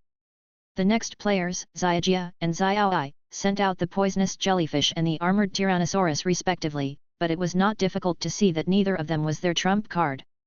Charizard uses Dragon Breath. Ironclad Tyrannosaurus attacks with sharp stones. Boom! The collision of Dragon's Breath and the sharp stone produced a violent explosion, and when the smoke cleared, both Pokémon fell to the ground.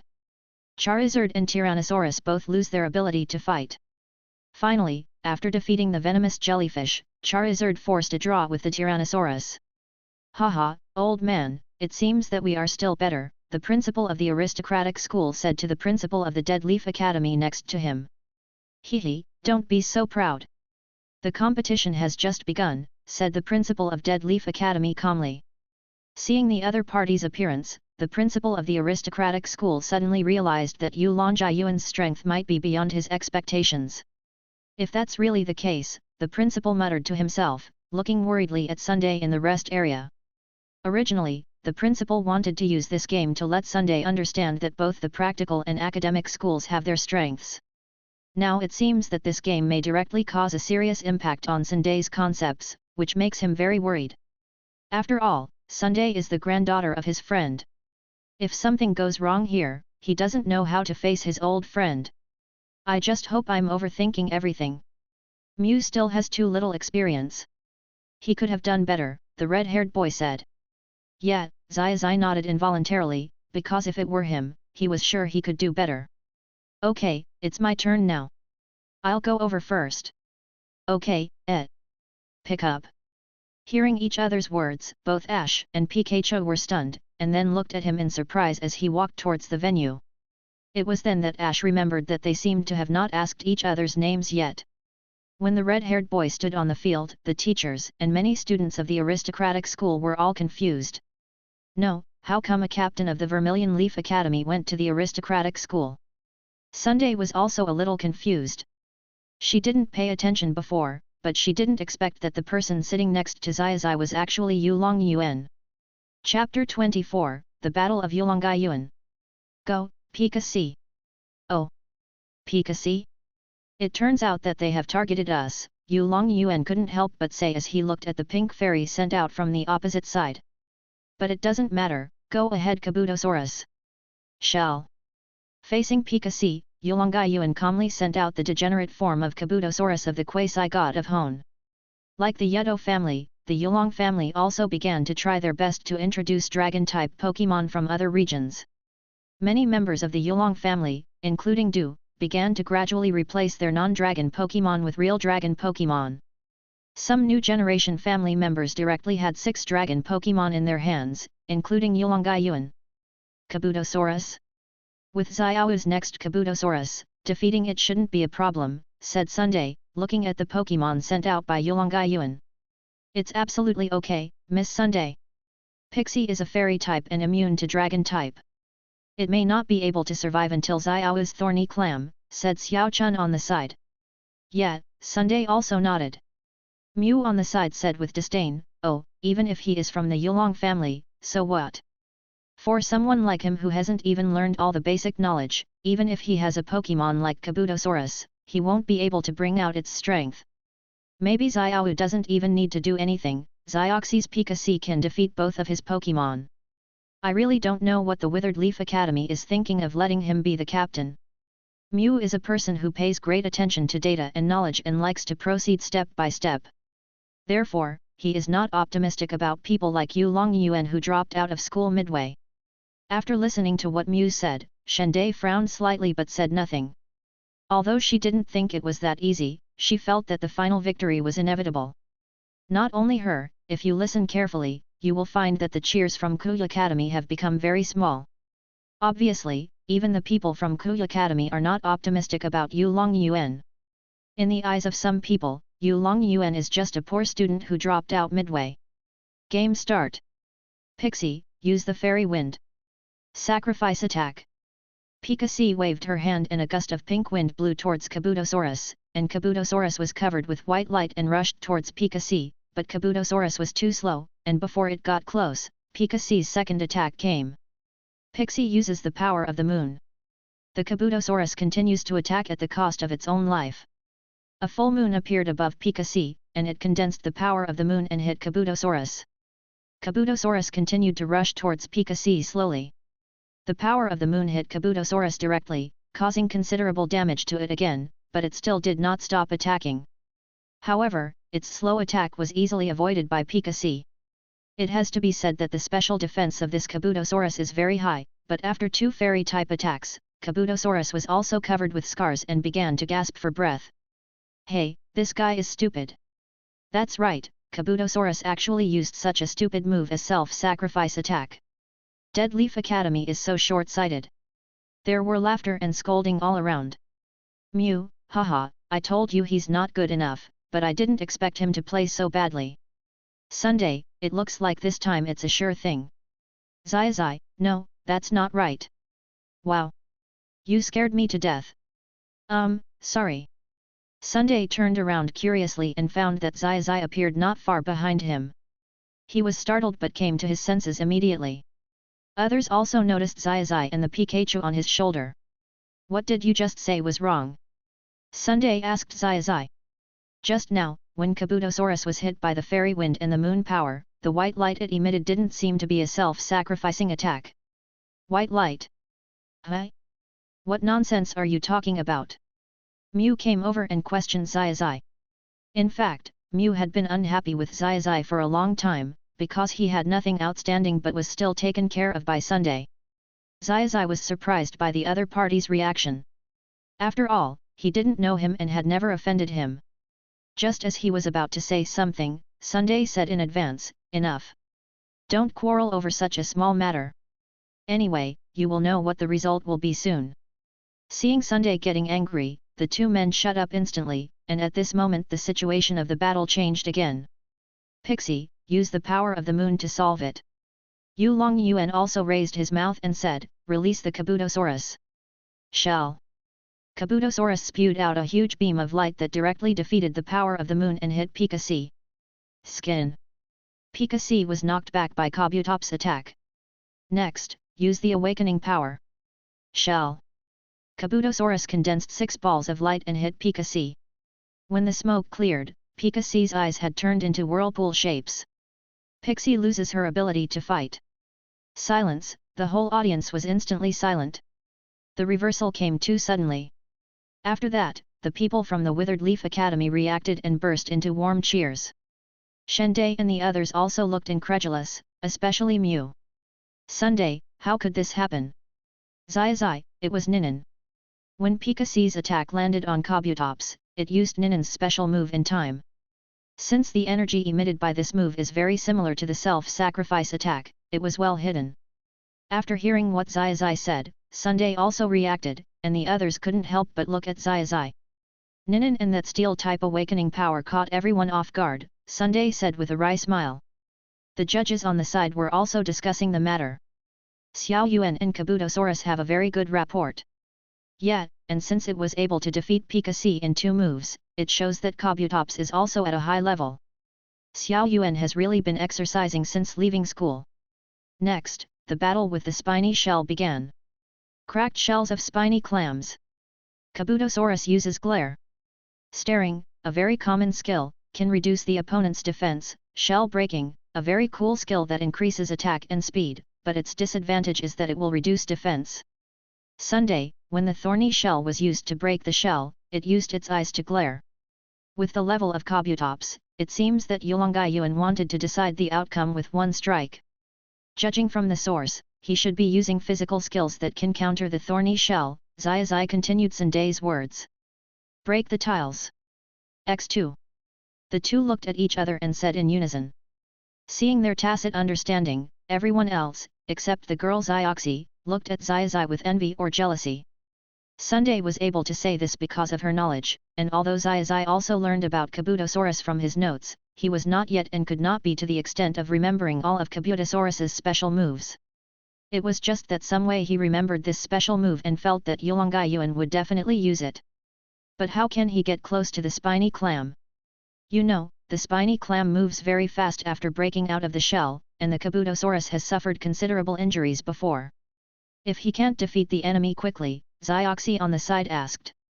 Zioxy's words made Zai and Sunday fall into deep thought again.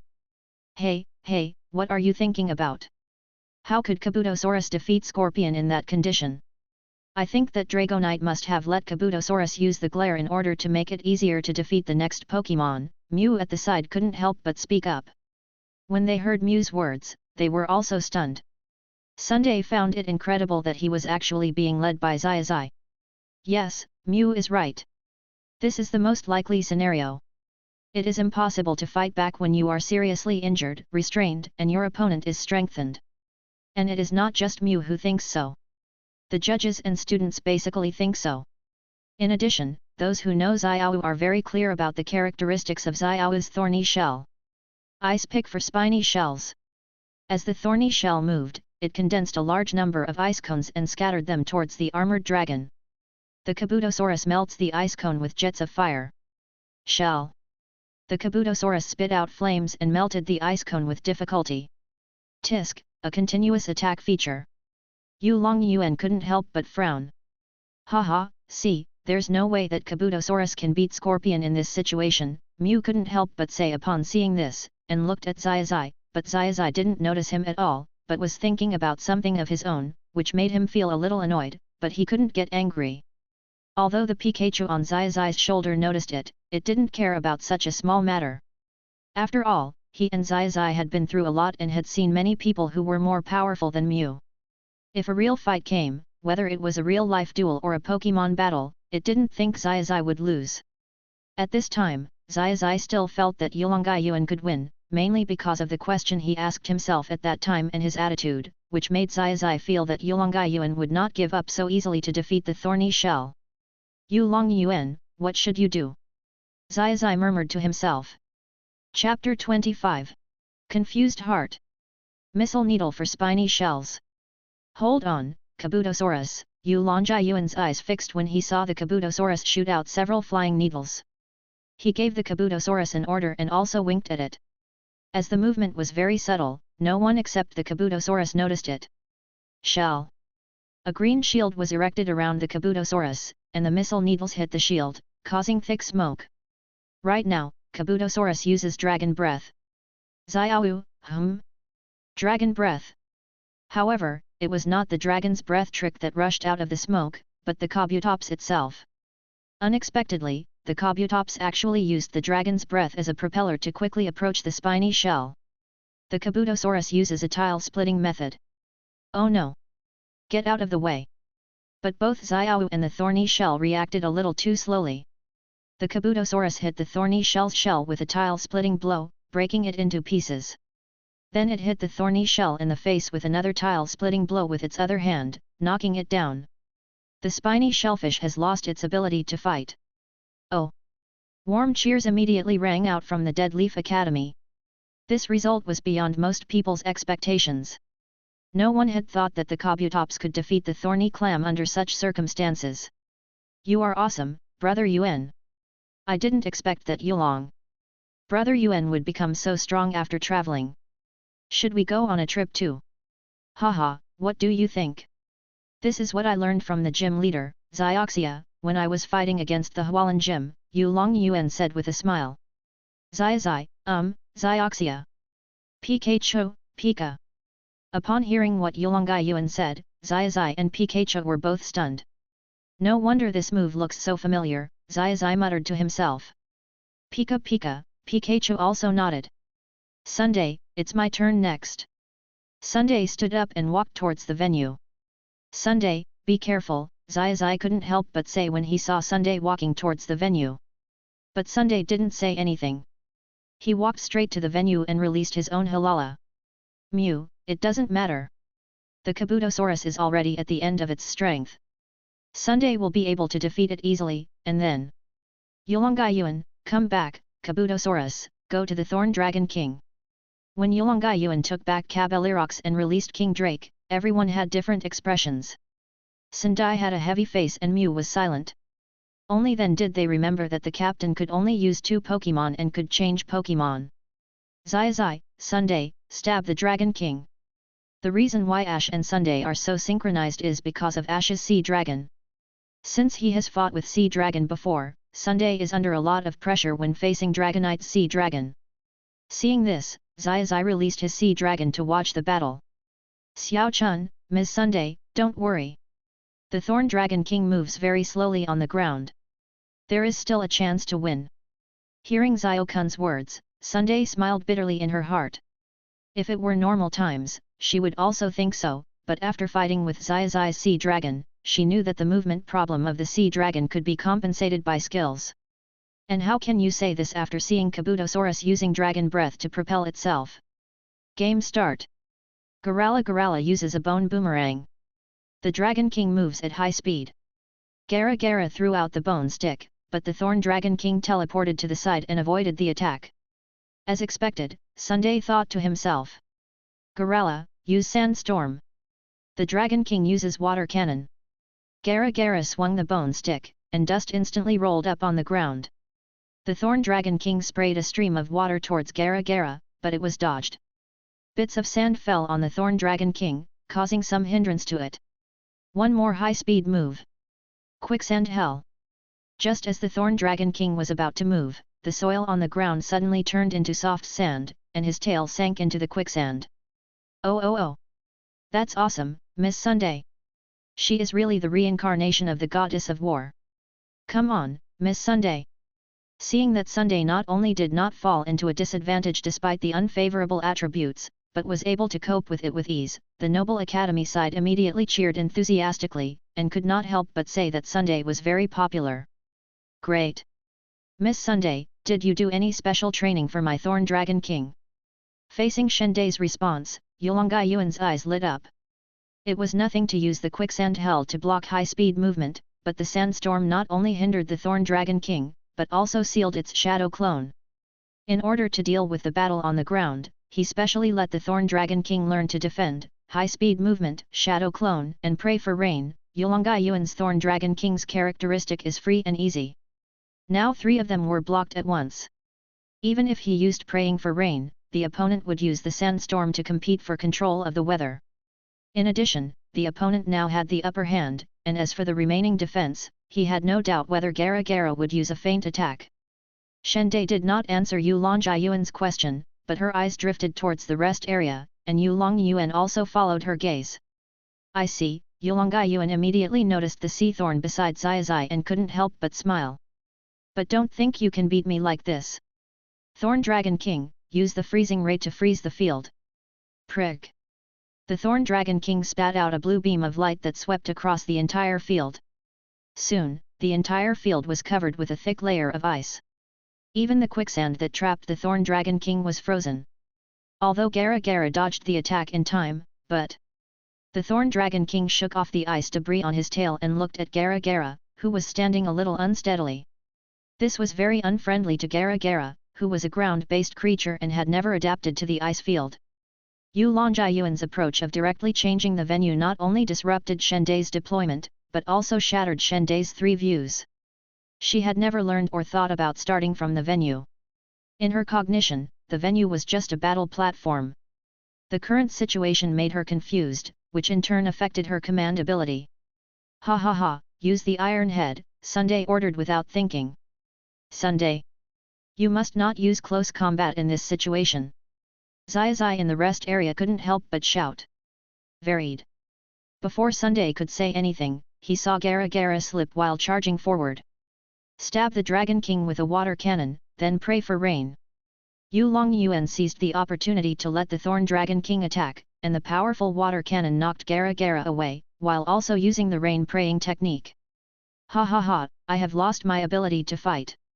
As the referee announced the result, it started to rain heavily. The dust that was originally flying around was washed away by the rain. The Sunday who had taken back Hala Hala stood in the rain in confusion. Everything was going well, the plan was fine and even went unexpectedly well, but no one expected the current situation.